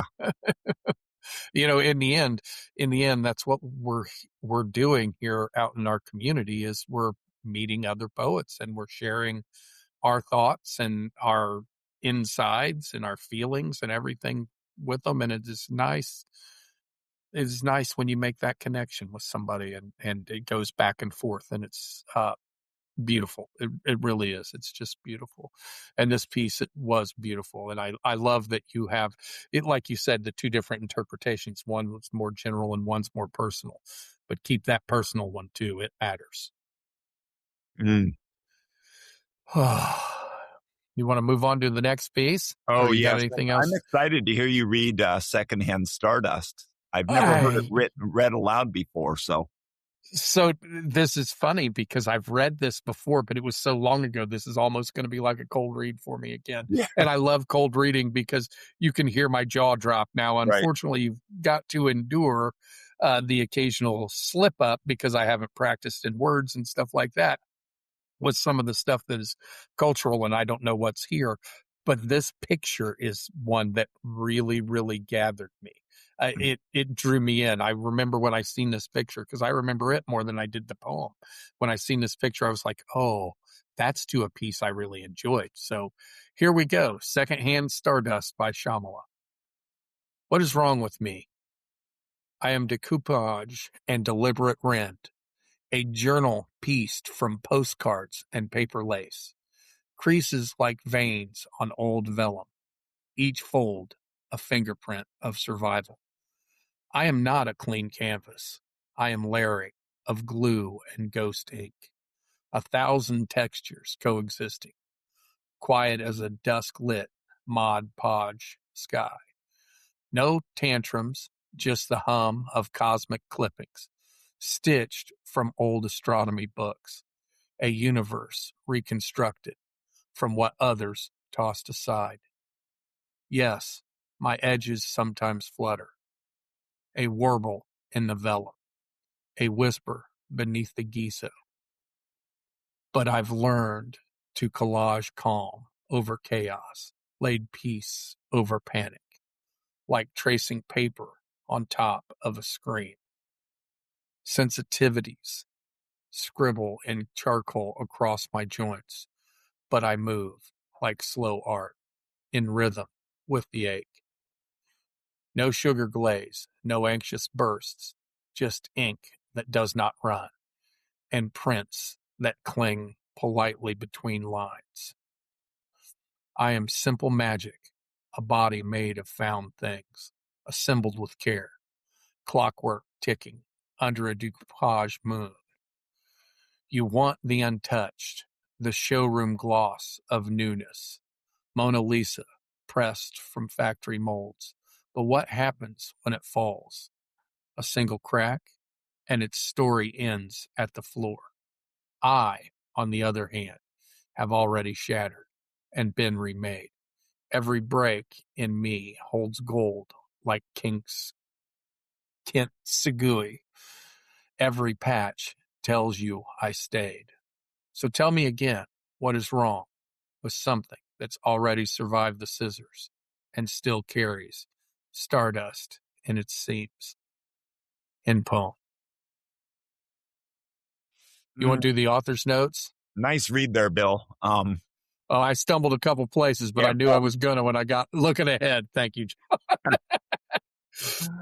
have you seen this Japanese art where they take beautiful pottery, intentionally break it, and then glue it all back together, and then they'll etch into the cracks. They'll etch like black or silver or yellow Yep, or gold. whatever. Yeah, Gold.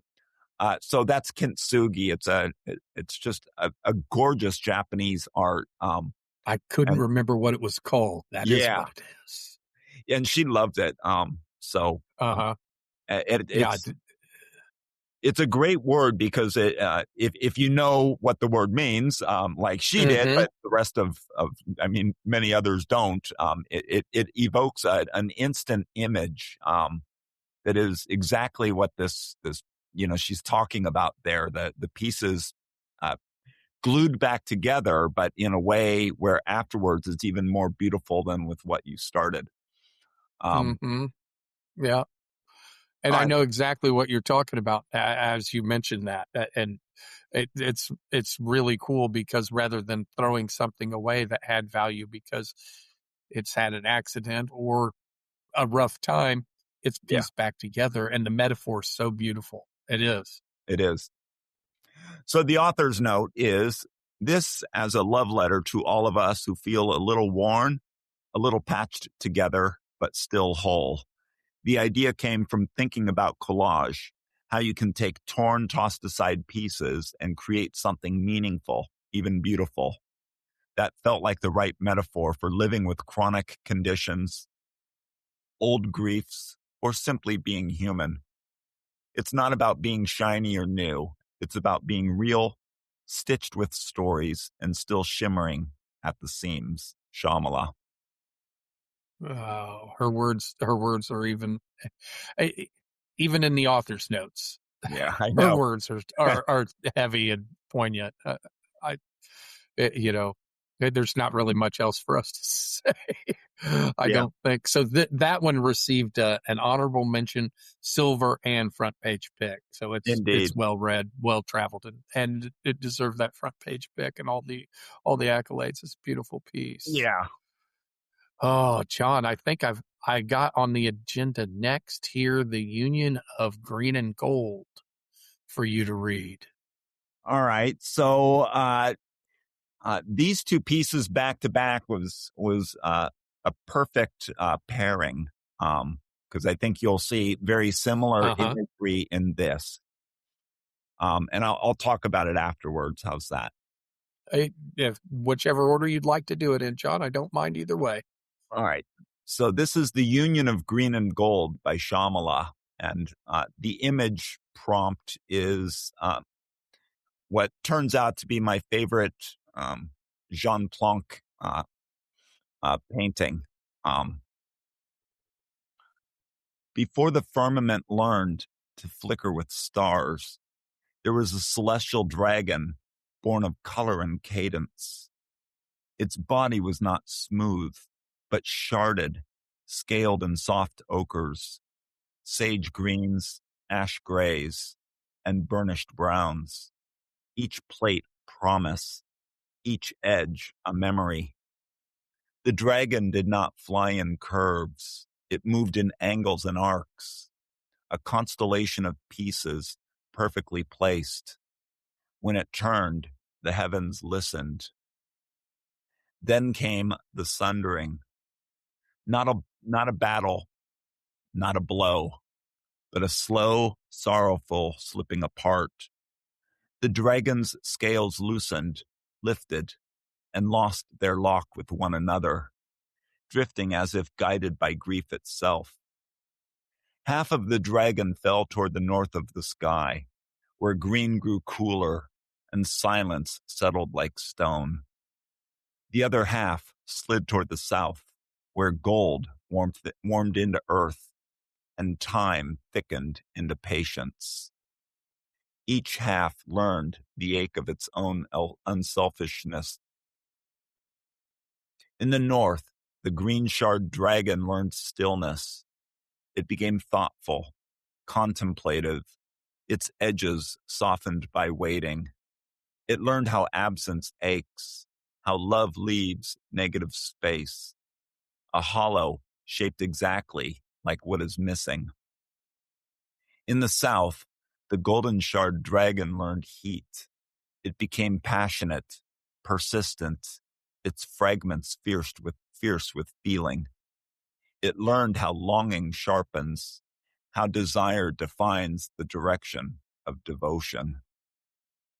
They lived lifetimes apart, yet neither was whole. Drawn by a pull older than stars, they turned. Not rushing, not resisting, just recognizing. Across the vast velvet void, they saw it, how a green angle yearned for a golden curve, how a gray edge begged for a brown embrace, how every fracture had been a future fit. When they met, there was no clash, only careful communion. Shards warmed as they slipped into the contours meant to hold them. Their scales stitched themselves with symbolic surrender, each fragment holding, honoring, healing the other. Where one was cool, the other warmed. Where one was rigid, the other yielded. Their love was not smooth. It was magnificently mosaic, a masterpiece of patience and passion. And when the dragon finally rose again, it was changed. More Daedalian, each curve and shard a deliberate spark of light. More luminous, more alive, bound not by perfection, but by the fit of fragments, by the belonging they had always sought. In the sky, it shimmered like living art, a testament that even what breaks can become breathtaking, that love does not erase the cracks. It creates meaning through them. Two torn truths, tenderly tethered, becoming one radiant, resilient whole. End poem. Good job getting through that one, John. So, I started going down here and I was reading your comment back and forth to Shamala, and then I quit reading it just in case you want to read it on the air, so everybody can. Right. But whichever direction you want to go right now, John, is fine by me. That's a beautiful read, though, by the way. I really enjoyed listening to you read that. You could tell the passion was definitely there. So early on in my, when Shamala and I first started talking, Pam Ray asked me if I wanted to run a Twisted Tuesdays contest, and I was like, oh, I've got all of these photos from this amazing collection I went to in 2019 in Aix-en-Provence, Jean Planck collection, which is still probably one of my top 3 or 4 collections of art on Earth. And so I dug out my old photos and I grabbed a bunch. Planck was an artist, a painter, well, an artist, but what he was really well known for was befriending other artists and befriending them in such a way that he was able to buy or was gifted art. And we're talking serious artists. Like he collected one of the just this amazing collection of Picassos, for example, because he and Picasso were really close. And so I went to this amazing collection. But his own artwork, the piece that she responded to, was far and away my favorite piece in the whole collection, which is amazing. And I didn't tell her that, but she just naturally gravitated to it. And what came out of it was just, she took this abstract, this Planck abstract that does look, like a collage of broken, irregular pieces and just turned it into this just absolutely epic storyline. But also, never lost an opportunity to write about us and at the same time give me guidance. And so I'm the green shard dragon in the north, and she's the golden shard dragon in the south. I live in Connecticut where it is cold. There's all sorts of things in here that are definitely pieces of us. But it was also a message to me. This is how to love me. And I recognized that immediately. And so what began with this piece was us talking to each other in our comments on our poems. And so my comment was a message back to her. When I stood in front of this painting, almost weeping to be sure, at the Planck Museum, what stayed with me was not a sense of motion or resolution, but of held tension. Fragments in proximity, color fields that seemed aware of one another without collapsing into unity. It's the kind of work that rewards what Rilke would call a longer, more inhabiting attention. And this poem captures that quality remarkably well. I was struck by the patience of the piece. Rather than treating separation or asymmetry as something to be overcome quickly, the poem allows those conditions to define its rhythm. The north-south division and temperature contrast feel deliberate, not symbolic, shortcuts, and the eventual convergence arrives through patient, reflective recognition rather than force. What I appreciate most is the restraint. The fractures remain visible. The fit is careful, not seamless. In that way, the poem feels deeply faithful to the experience of standing with the painting itself, where meaning emerges slowly through attention rather than through immediacy. This is a confident, thoughtfully paced response that trusts both source and reader. And never to allow me to have the last word, she replied, "Thank you, John. This is such a generous comment, and I really appreciate your sharing your personal experience coming upon the artwork. I love your phrase, held tension too. That sense of things being in relation without needing to resolve felt central to both the painting and the poem. I wanted the polarities not just to highlight difference, but to sit there as conditions rather than ideas to rush past or explain away.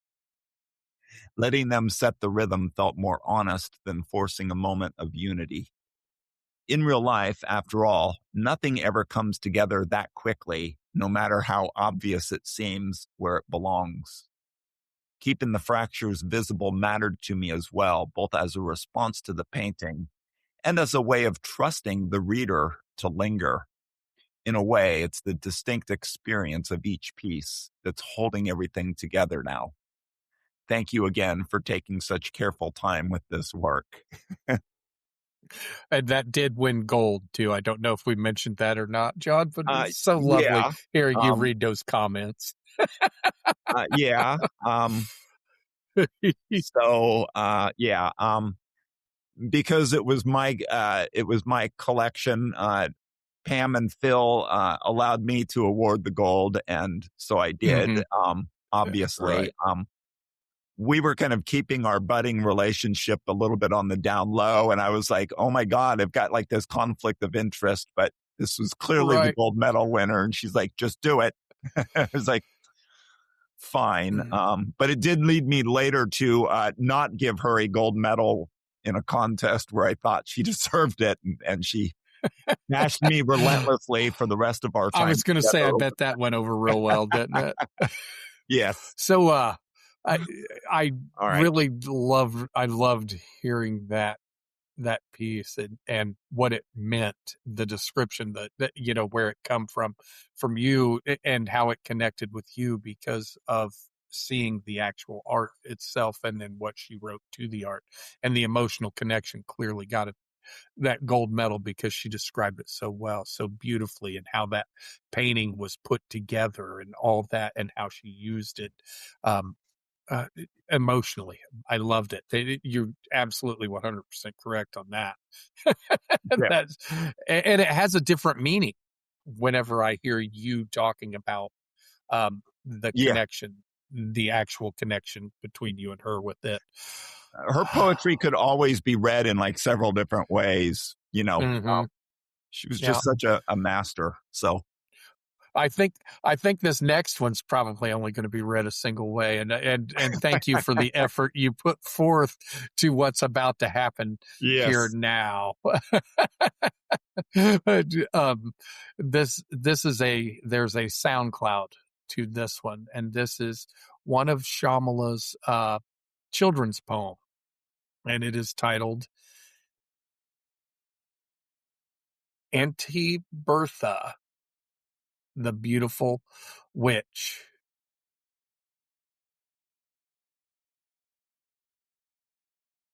We there? Uh-huh. Oh, sorry. This studio was opening a little bit slow for me. Yeah. But here we go, John. All right. Good evening, everyone, and hello from Kuala Lumpur. This is Joanne again. I would like to thank all of you for doing this and all coming together to celebrate and remember my dearest late friend Shamala, whose birthday falls on the 7th of July. We were meant to celebrate our 50th birthday together this year, as we're just 5 days apart. But unfortunately, she's needed somewhere else. So tonight, I like to share one of her fun and whimsical poems. I hope you enjoy it. So I'm going to read Auntie Bertha, the Beautiful Witch by Shamala. Here it goes. My aunt's name is Roberta, but Bertha we say. She came here from Germany, broom all the way. My mom says she's odd, a bit of a glitch, but to me, she's the world's greatest witch.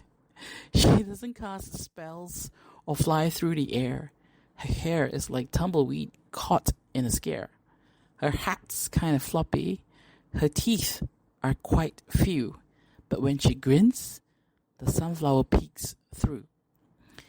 They say she looks spooky with eyes all agog, but she sees through the smog and can talk to the frog.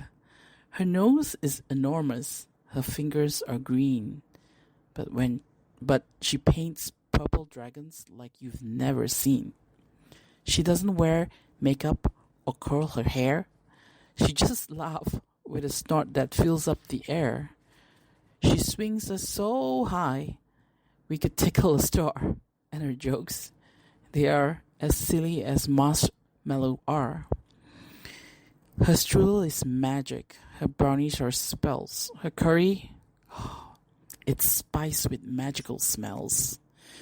She brews up a tea when our tummies go grr, and we call it Aunt Bertha's best bubbly cure.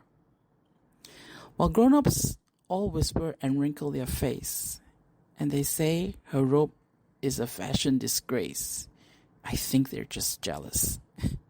They don't really see that Bertha's the loveliest witch there could be. She hugs like a quilt on a stormy cold night. She reads us her poems by flickering light. She might look all bumpy and green to the eyes, but inside she twirls like a midnight fireflies. So don't judge a witch by her warts or her toes, or the size of her hat, or the bump on her nose. The best kind of beauty is not skin deep or neat.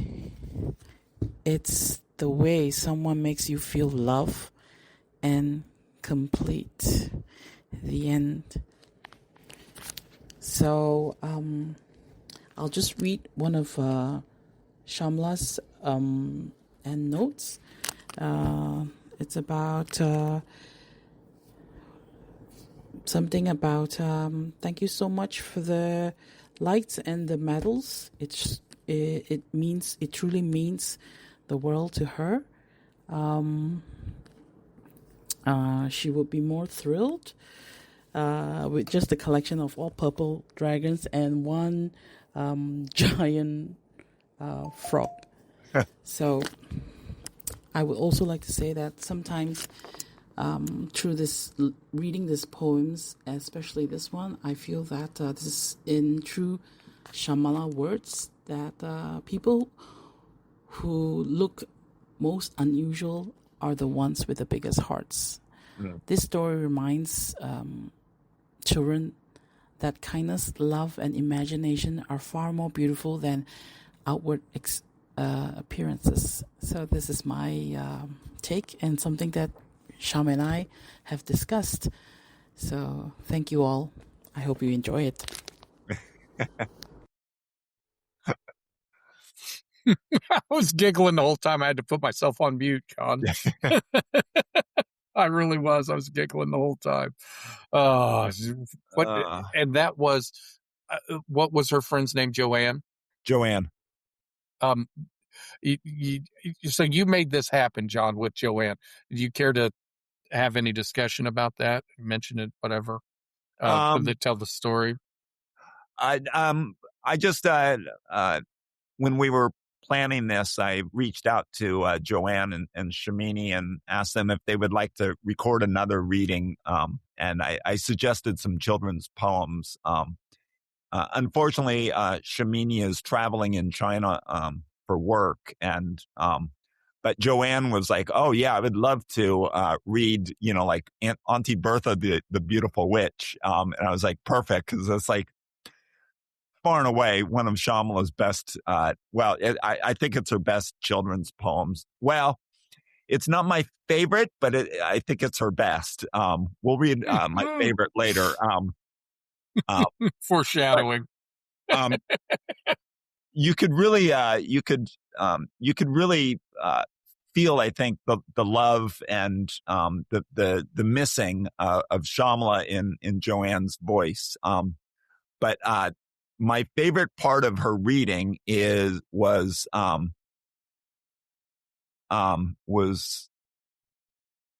the fifth, the second line of the fifth stanza. She read, "Her curry, it's spiced with magical smells." She added in this like little sigh of memory of smelling the curry that I thought was just absolutely fantastic, an absolutely fantastic addition to the reading of it, and it made me smile and laugh out loud when I heard it, because I didn't hear it on the first time I listened to the SoundCloud. So I just loved that, where she just put in that about Shamala's curry. Shamala was if she had cooked commercially, she would have been addressed as chef. She was an extraordinary chef. And we spent probably half of our time together talking about cooking, and she cooked for her extended family. I called it the Malaysian Army because it was like 18, 19 people. And she did it, like day in and day out. She was cooking for this huge family, and she didn't measure, she didn't weigh, she just did it all by, rote memory. And her curry, she improved my curries by 2,000%, just, talking to me about it. So, Right. So that line, adding in the was just the perfect way to read that. So those personal touches are always wonderful. We're going to go from this, John, and I love the broad stroke of what Shamala, what we're reading, the sampling from what we're reading, because Dracula's next. Oh, John. Yeah, I know. And I know, I'm going to preface this because John was the one that was brave enough to read this one, and he studied up on his Romanian and he's tried. So I'm giving you all the credit before the read because I know what I would do with it if it was mine. All right. Well, so Shamala spent, I don't remember, like 4 or 5 years in medical school in Romania. And as you can imagine, being Shamala, she very quickly learned Romanian. So she was fluent in Romanian, which was probably like her 97th language that she spoke. And so there is some Romanian in this. This is called Dracula, the uncompromising Vlad Țepeș. Haideti cu mine, iubitele mele.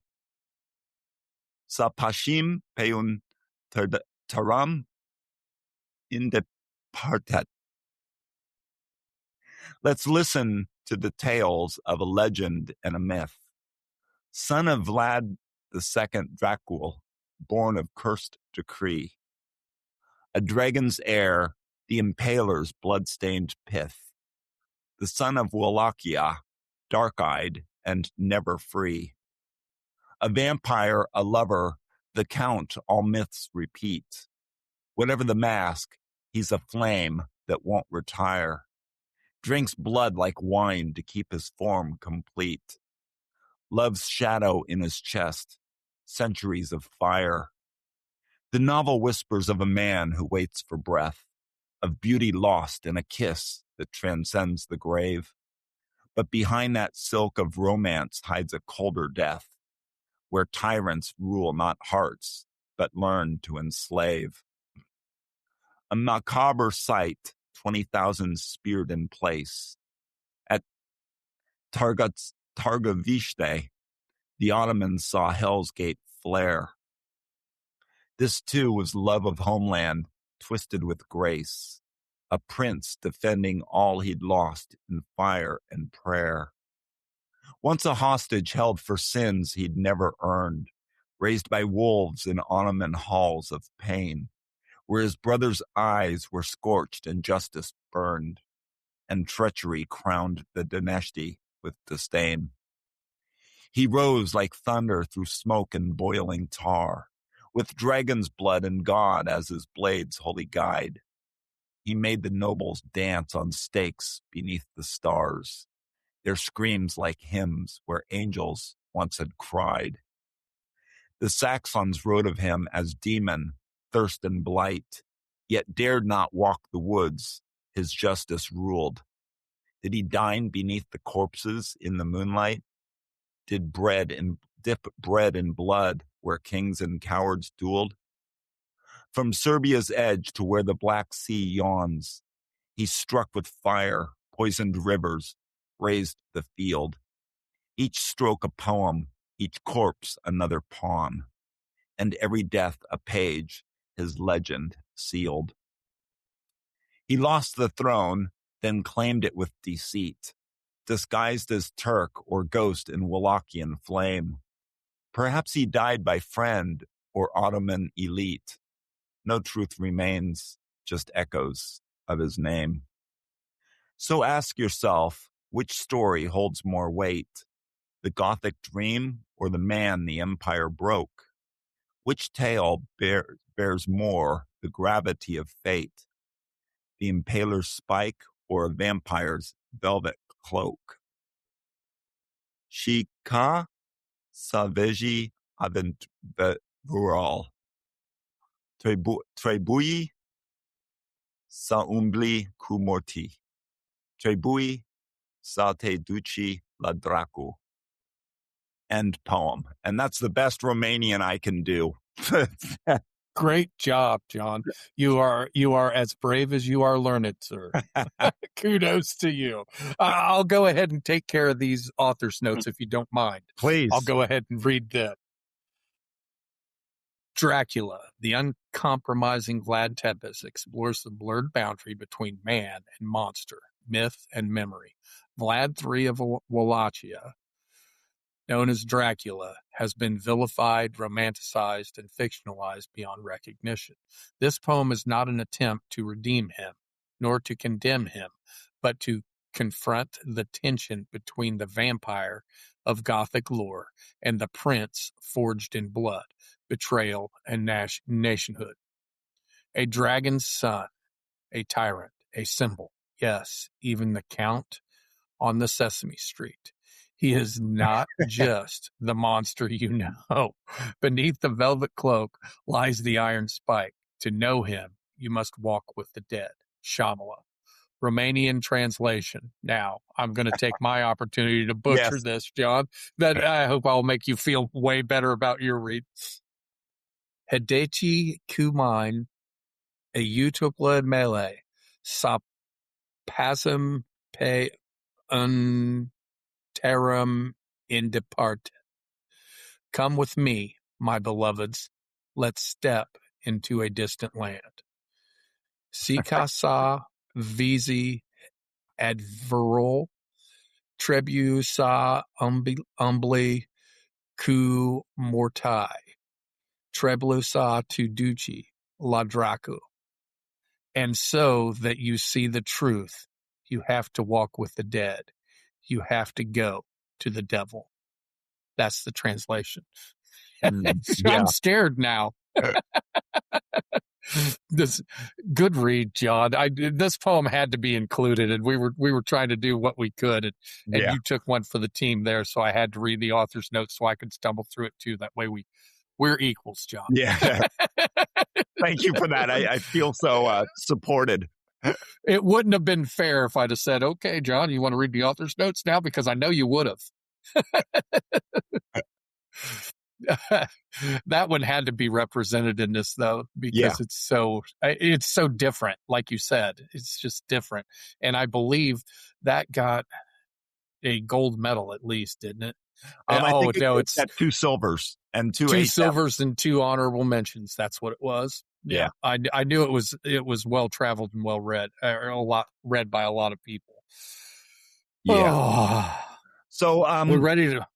What I like about this is it's representative of a fairly large number of Sham's poems that are that are about these larger than life gods or goddesses or historical figures or whatever. So she would she had a number on Indian or Hindu gods, goddesses, etc.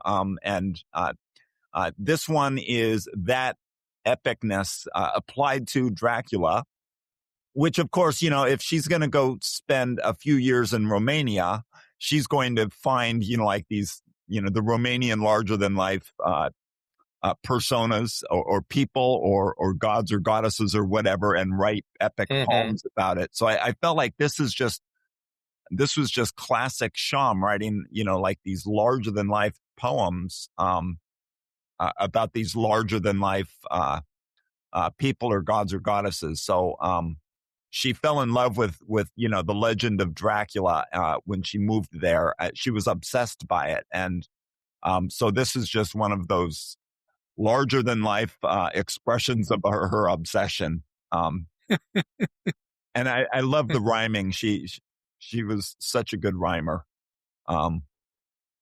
So very nice, very nice, I think.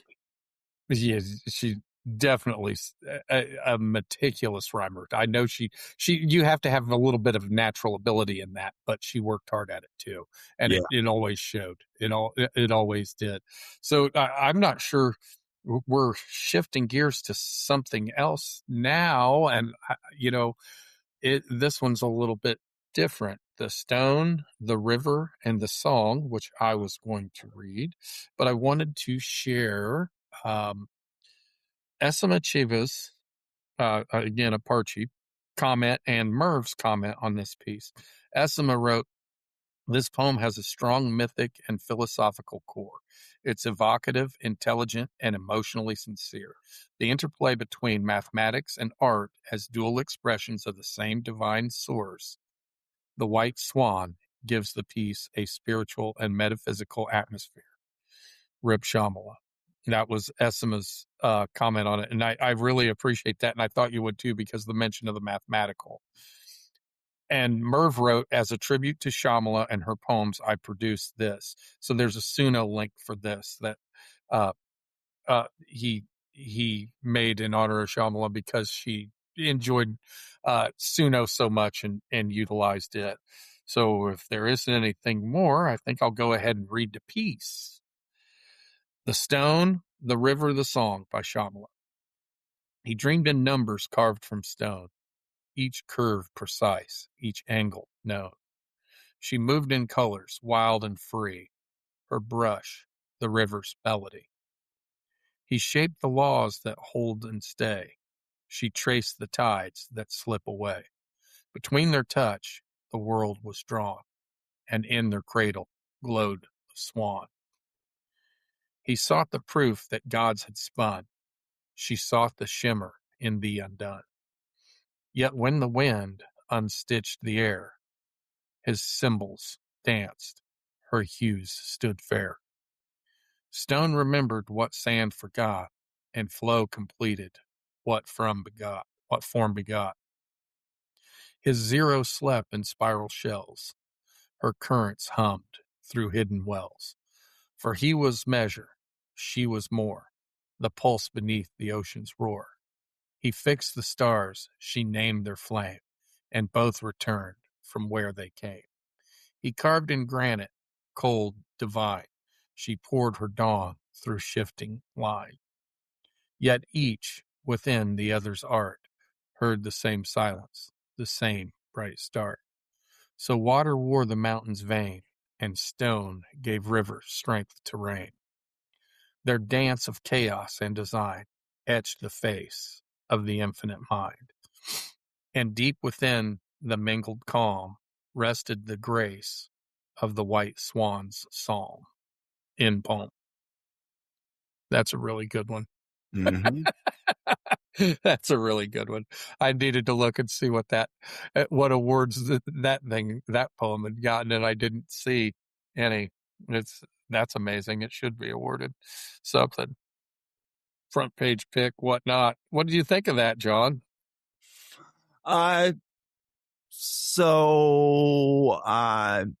It turns out I was not the first mathematician that found Shamala's interests and love, and so this was her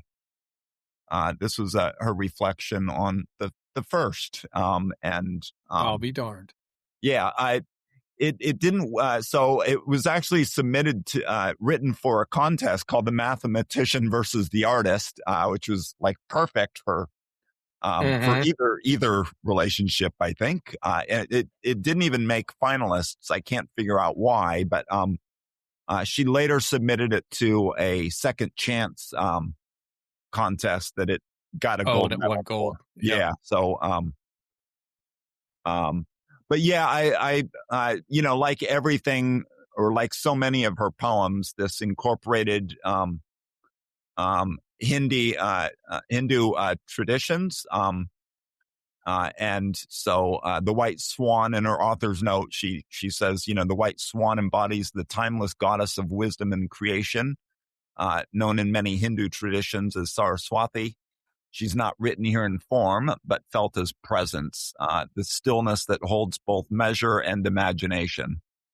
The mathematician and the artist are her two reflections, one shaping truth through pattern and precision, the other through color and motion. And when I first read this poem of hers, it kind of explained a lot.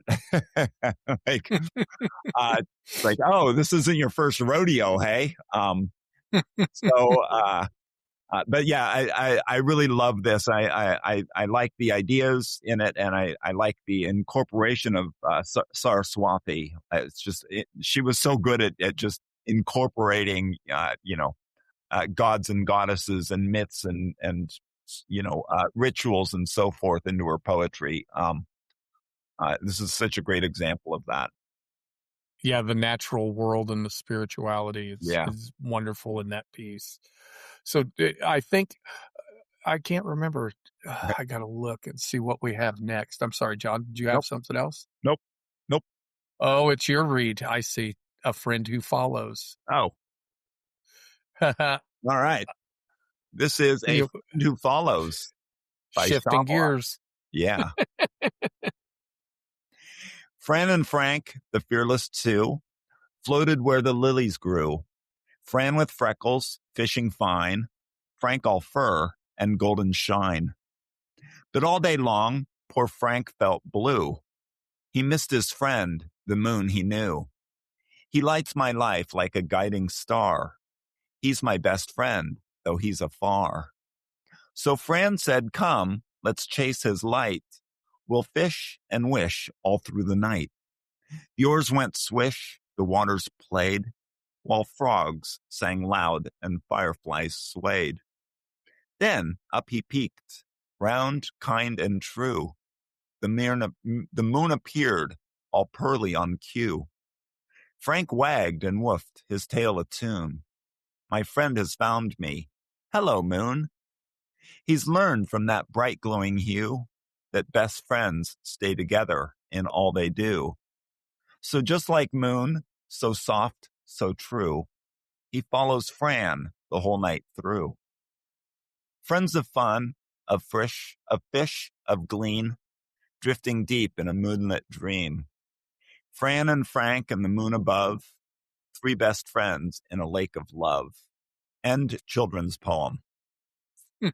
That was a gold medalist as well. Yeah.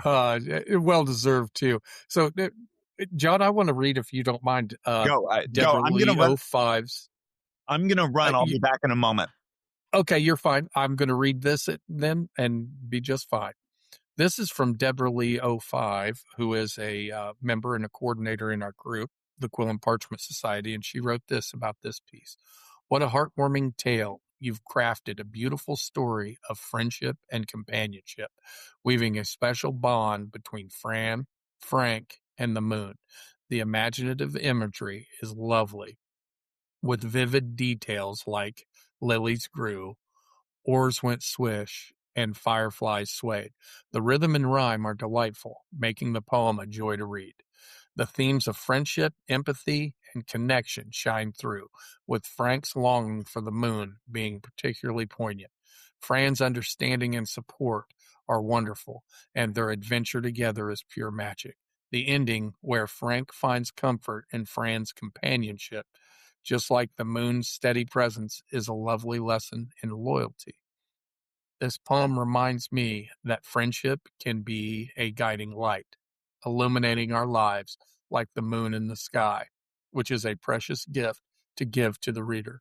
Superb work and oh so enjoyable, inspiring.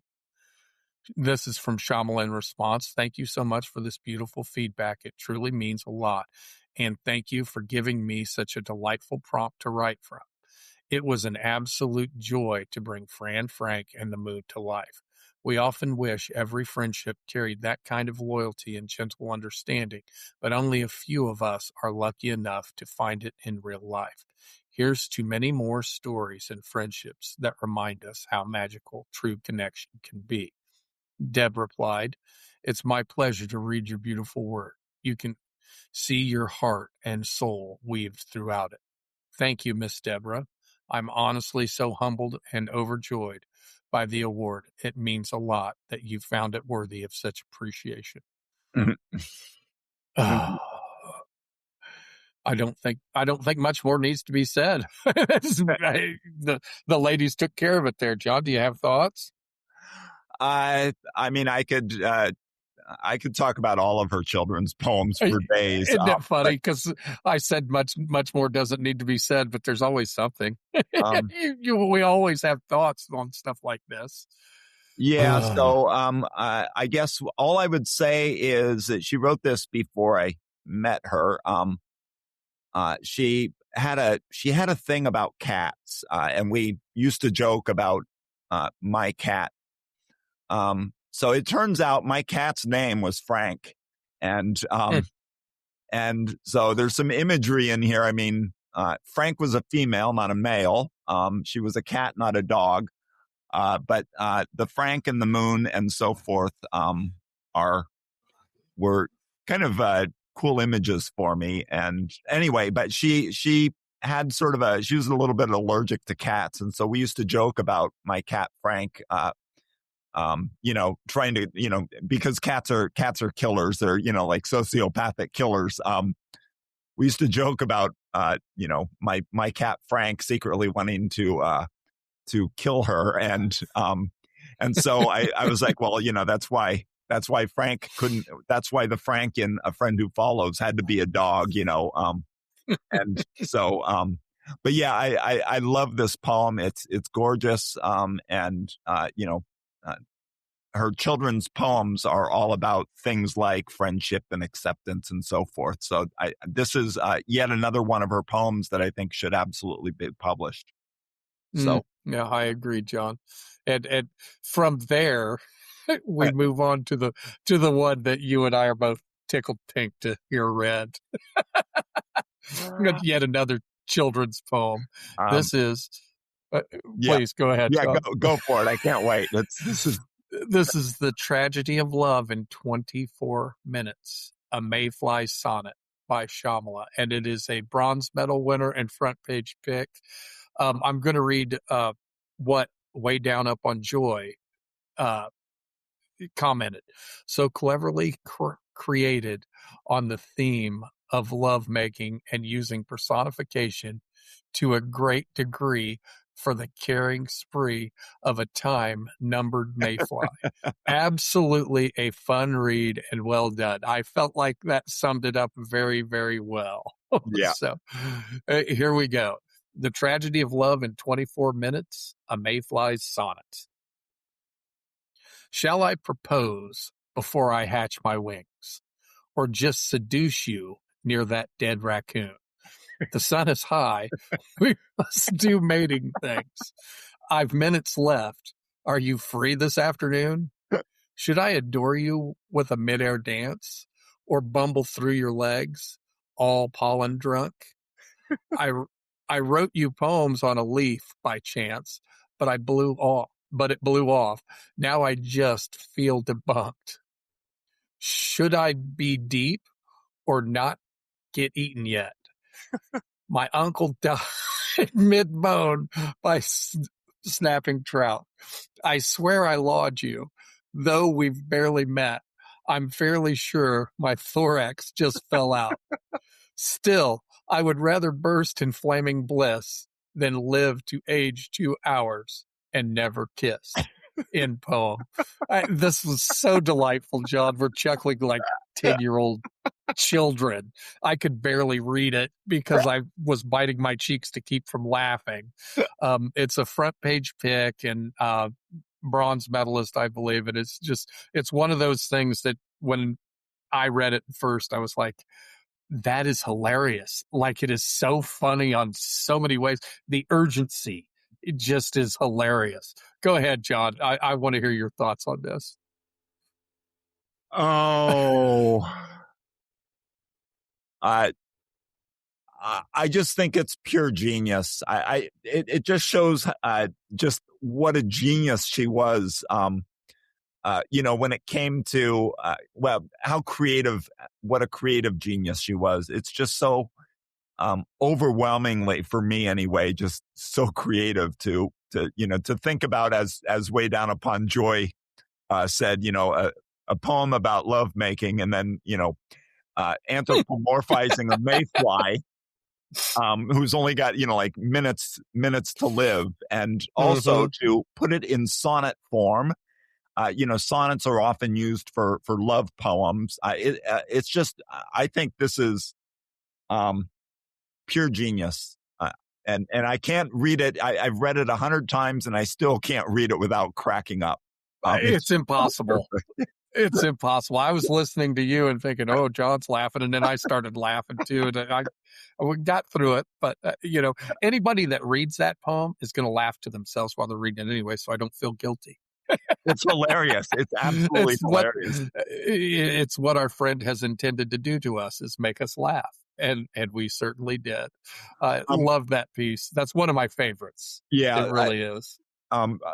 There's so many good lines in it, but the one that keeps coming back to me and always making me laugh is, should I be deep or not get eaten yet? Right. My uncle died mid-moan by snapping trout. It's just so good. It's such a great I'm fairly sure my thorax just fell out was a good one. Yeah, that's seriously, he's deteriorating right now, as he's trying to be romantic and get to it.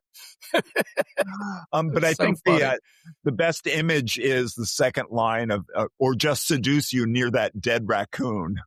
Near that dead raccoon, yeah. It's good stuff all the way around. That's John and I have agreed that that's one of our favorites, and it even though it is on the subject of reproduction, it is a children's poem. It's got those laughing qualities of it. Maybe it's just a childish poem, and that's why. Exactly. It's a poem, John. Yeah, exactly. It's not a children's poem. It's a childish poem. It's a childish poem. I would say, it's a children's poem the way that South Park is a kid's cartoon, right? True. So true. And it isn't even really hidden too deep in there. No. It's obvious when you start reading it, the tongue in cheek, and it's just funny all the way through. So we have what's next. We're going to get way more serious, I believe, John. Yeah. All right. Are you ready for that one? I'm ready. The Vortex That Found Us. All right, this is The Vortex That Found Us by Shamala. And it was for a Break On Through contest with artwork by Howardina Pindell. All right. You were not ready for me, you said, and perhaps neither were you. For my wildfire, for my wholeness. Yet we were already whirling within the same spiral.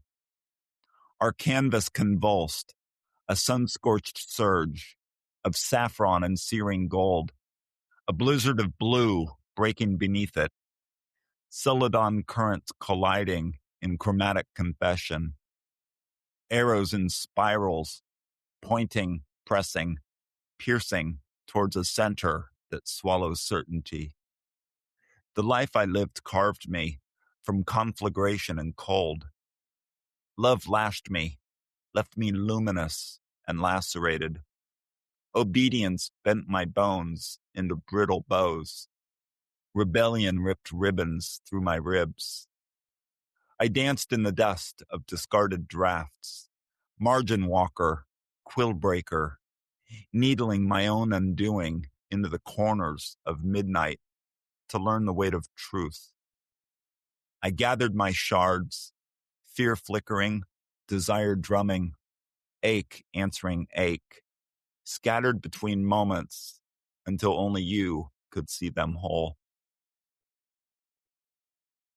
I bled into my own echoes, tasted the tarnished tang of wanting, understood having was nothing, and nothing was necessary before I could find you.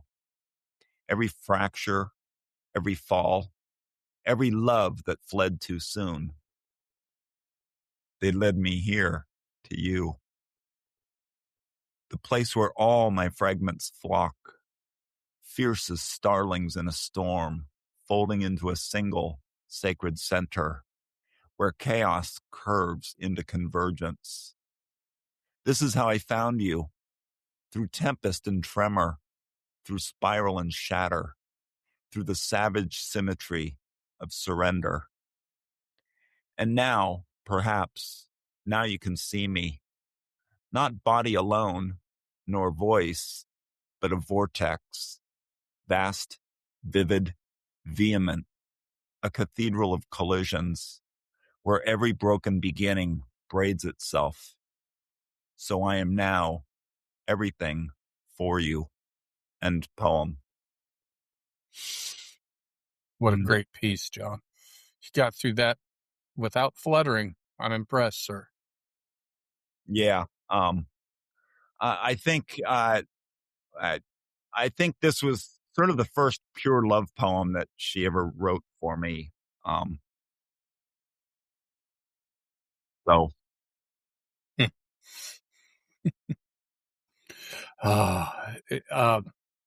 So there is actually that one was suggested by Purple Gerbera. yeah. Do you mind if I read her comment Please, when she please. suggested it? Yeah, please. And she added it to the list, and John was like, "Yes, that is a great piece." One that was very important to him, and I really love that it connected with Purple Gerbera, who is a group member as well. To be very honest, Shamala and I had never interacted when she was still alive, but I do remember listening to a poem on the podcast. I couldn't remember the title, but it was about vortex because her line, quoting, not body alone nor voice, but a vortex, vast, vivid, vehement, a cathedral of collisions, stayed with me. I don't know why, but it did. It's a beautiful poem about two lovers circling back with a brilliant use of vortex because it sucks you in no matter what. I choose this poem for its lingering presence and a silent appreciation for a lost member whose poetry was stuck in my head like that one favorite song you hum for weeks. Rest in peace, Shamala. Om Shanti. It's a beautiful comment from Purple It Gerbera. is. Yeah. I really appreciated her sharing that and her thoughts on that. Oh, you got anything you want to share with that piece, John? Or you want to keep it personal? Well, yeah, a little of column A, a little of column B.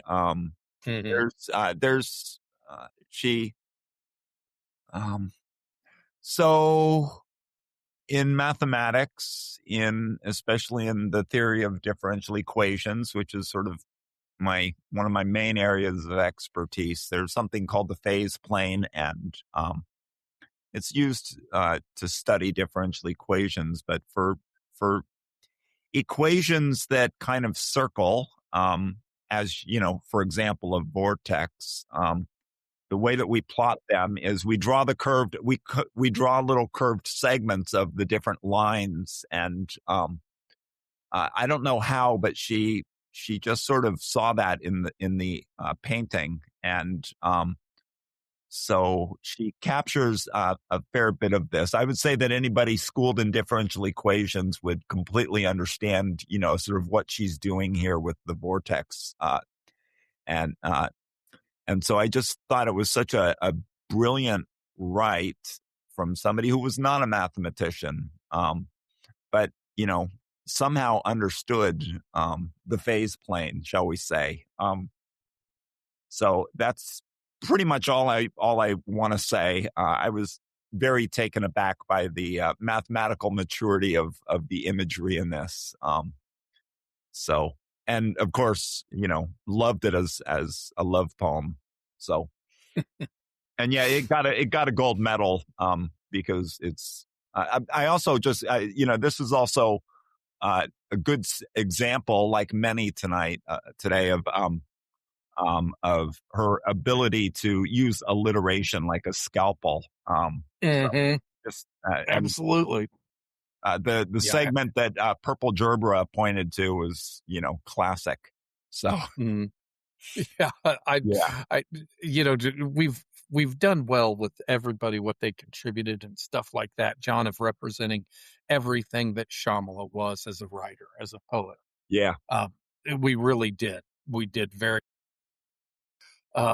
So would you like to read the author's notes on this next piece? I posted them with it, John, before we start the SoundCloud. Yes, I would. Please feel free. So this poem is called "Will You Be There" by Shamala, and in the author's notes is a, I guess it's a picture. No, it's the YouTube video of Michael Jackson's "Will You Be There," which was the song prompt for the poem in the contest. And her author's note states, "It's amazing how time flies, yet music has a way of keeping memories alive. Growing up in Malaysia, we didn't have much access to foreign music as teenagers, so we mostly relied on movie soundtracks. While many songs and memories come to mind, nothing compares to this one. My brothers and I loved the movie Free Willy when it came out in 1993. So this song wasn't just a heartfelt plea. It became a powerful reminder. It became a powerful reminder of the time we shared together." And that's from April of 2025. Will you be there?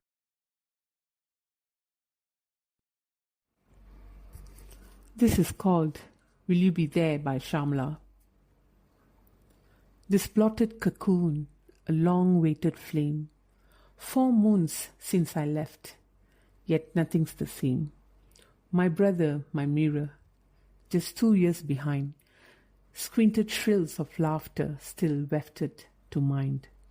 We grew side by side, 2 rivers that weave. Castles we build, washed away we grieve. Then came the youngest, 9 years below, a tender new light in the warmth we outgrew. We bathed him in wonder, wrapped him in skies, traded our pennies to lift up his eyes. Each broken trinket, each fleeting delight, we gave him our all, from rays to moonlight. Through splitting of homes, through quiet despair, we stood, the 3 musketeers, fierce and aware. When I left for India, chasing my son, the youngest he trailed, too innocent to outrun. He bellowed down the halls, clutching the ache. I cried through the clouds, my heart fit to break. Never without them, they are stitched to my soul. Now his word arrive, mending a hole. 16 and brave, with wisdom to spare, he pens me a rhyme, a soft psalm prayer. Michael Jackson's "Will You Be There," the melody that start a promise so rare. End poem. In the author's note, Shamala wrote, "It's amazing how time flies, yet music has a way of keeping memories alive. Growing up in Malaysia, we didn't have much access to foreign music as teenagers, so we mostly relied on movie soundtracks. While many songs and memories come to mind, nothing compares to this one. My brothers and I loved the movie Free Willy. When it came out in 1993. So this song wasn't just a heartfelt plea. It became a powerful reminder of the time we shared together. Shamala has always been a big sister figure to all of us. She was like a sun charging everyone around her with the warmth of her radiant smile and bursting laughter. There was wisdom in her every conversation, humor in her every joke. Yet her words were always carefully chosen to comfort and soothe. She had a way of calming everyone's worries, almost instantly, like a cool breeze on a difficult day. It was often food that brought us together, and Sham's magical touch could turn the simplest ingredient into something truly delicious on the table. She was always generous with her time, her words, her presence. Whether it was laughter shared, meals enjoyed, or songs sung together, the memories are endless. I only wish those moments could have continued a little longer.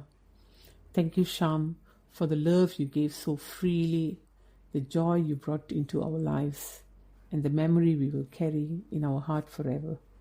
You'll be deeply missed and lovingly remembered.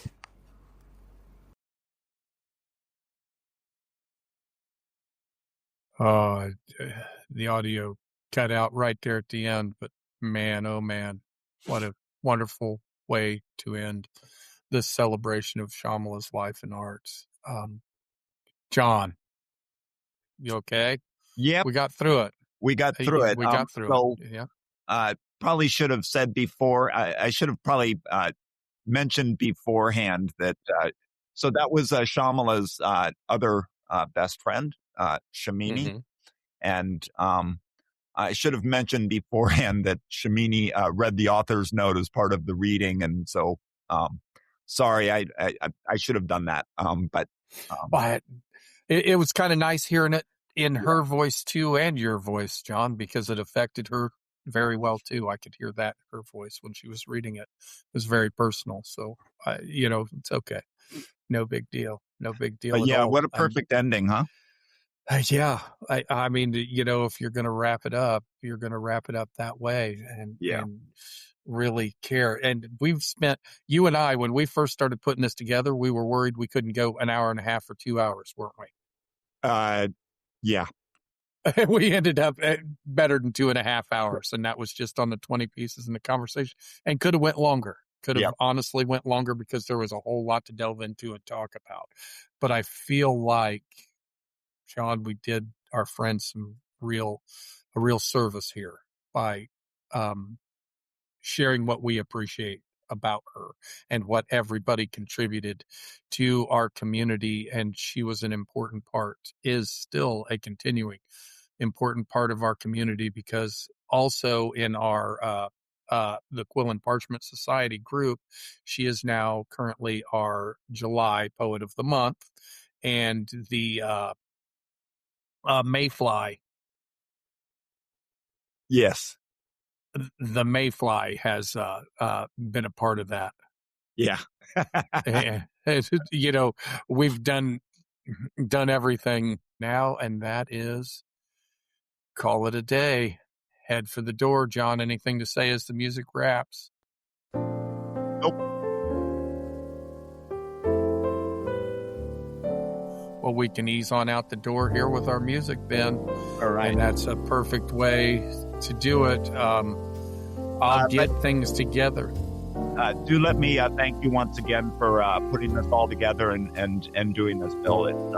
I think it was a tremendous honor to Shamala and her poetry, and I know that she is smiling and appreciating it more than my words could ever say. So I could not have done it without you, John, at least not as effectively, and I appreciate all your contributions and everything you did, because you were an equal partner in this. I was glad to have you join us, and with the loss of one friend is the gain of another. So, indeed, it helps balance the scale a little bit. So I appreciate you, sir, and everything you did, and I'm glad we got to do this for Shamala.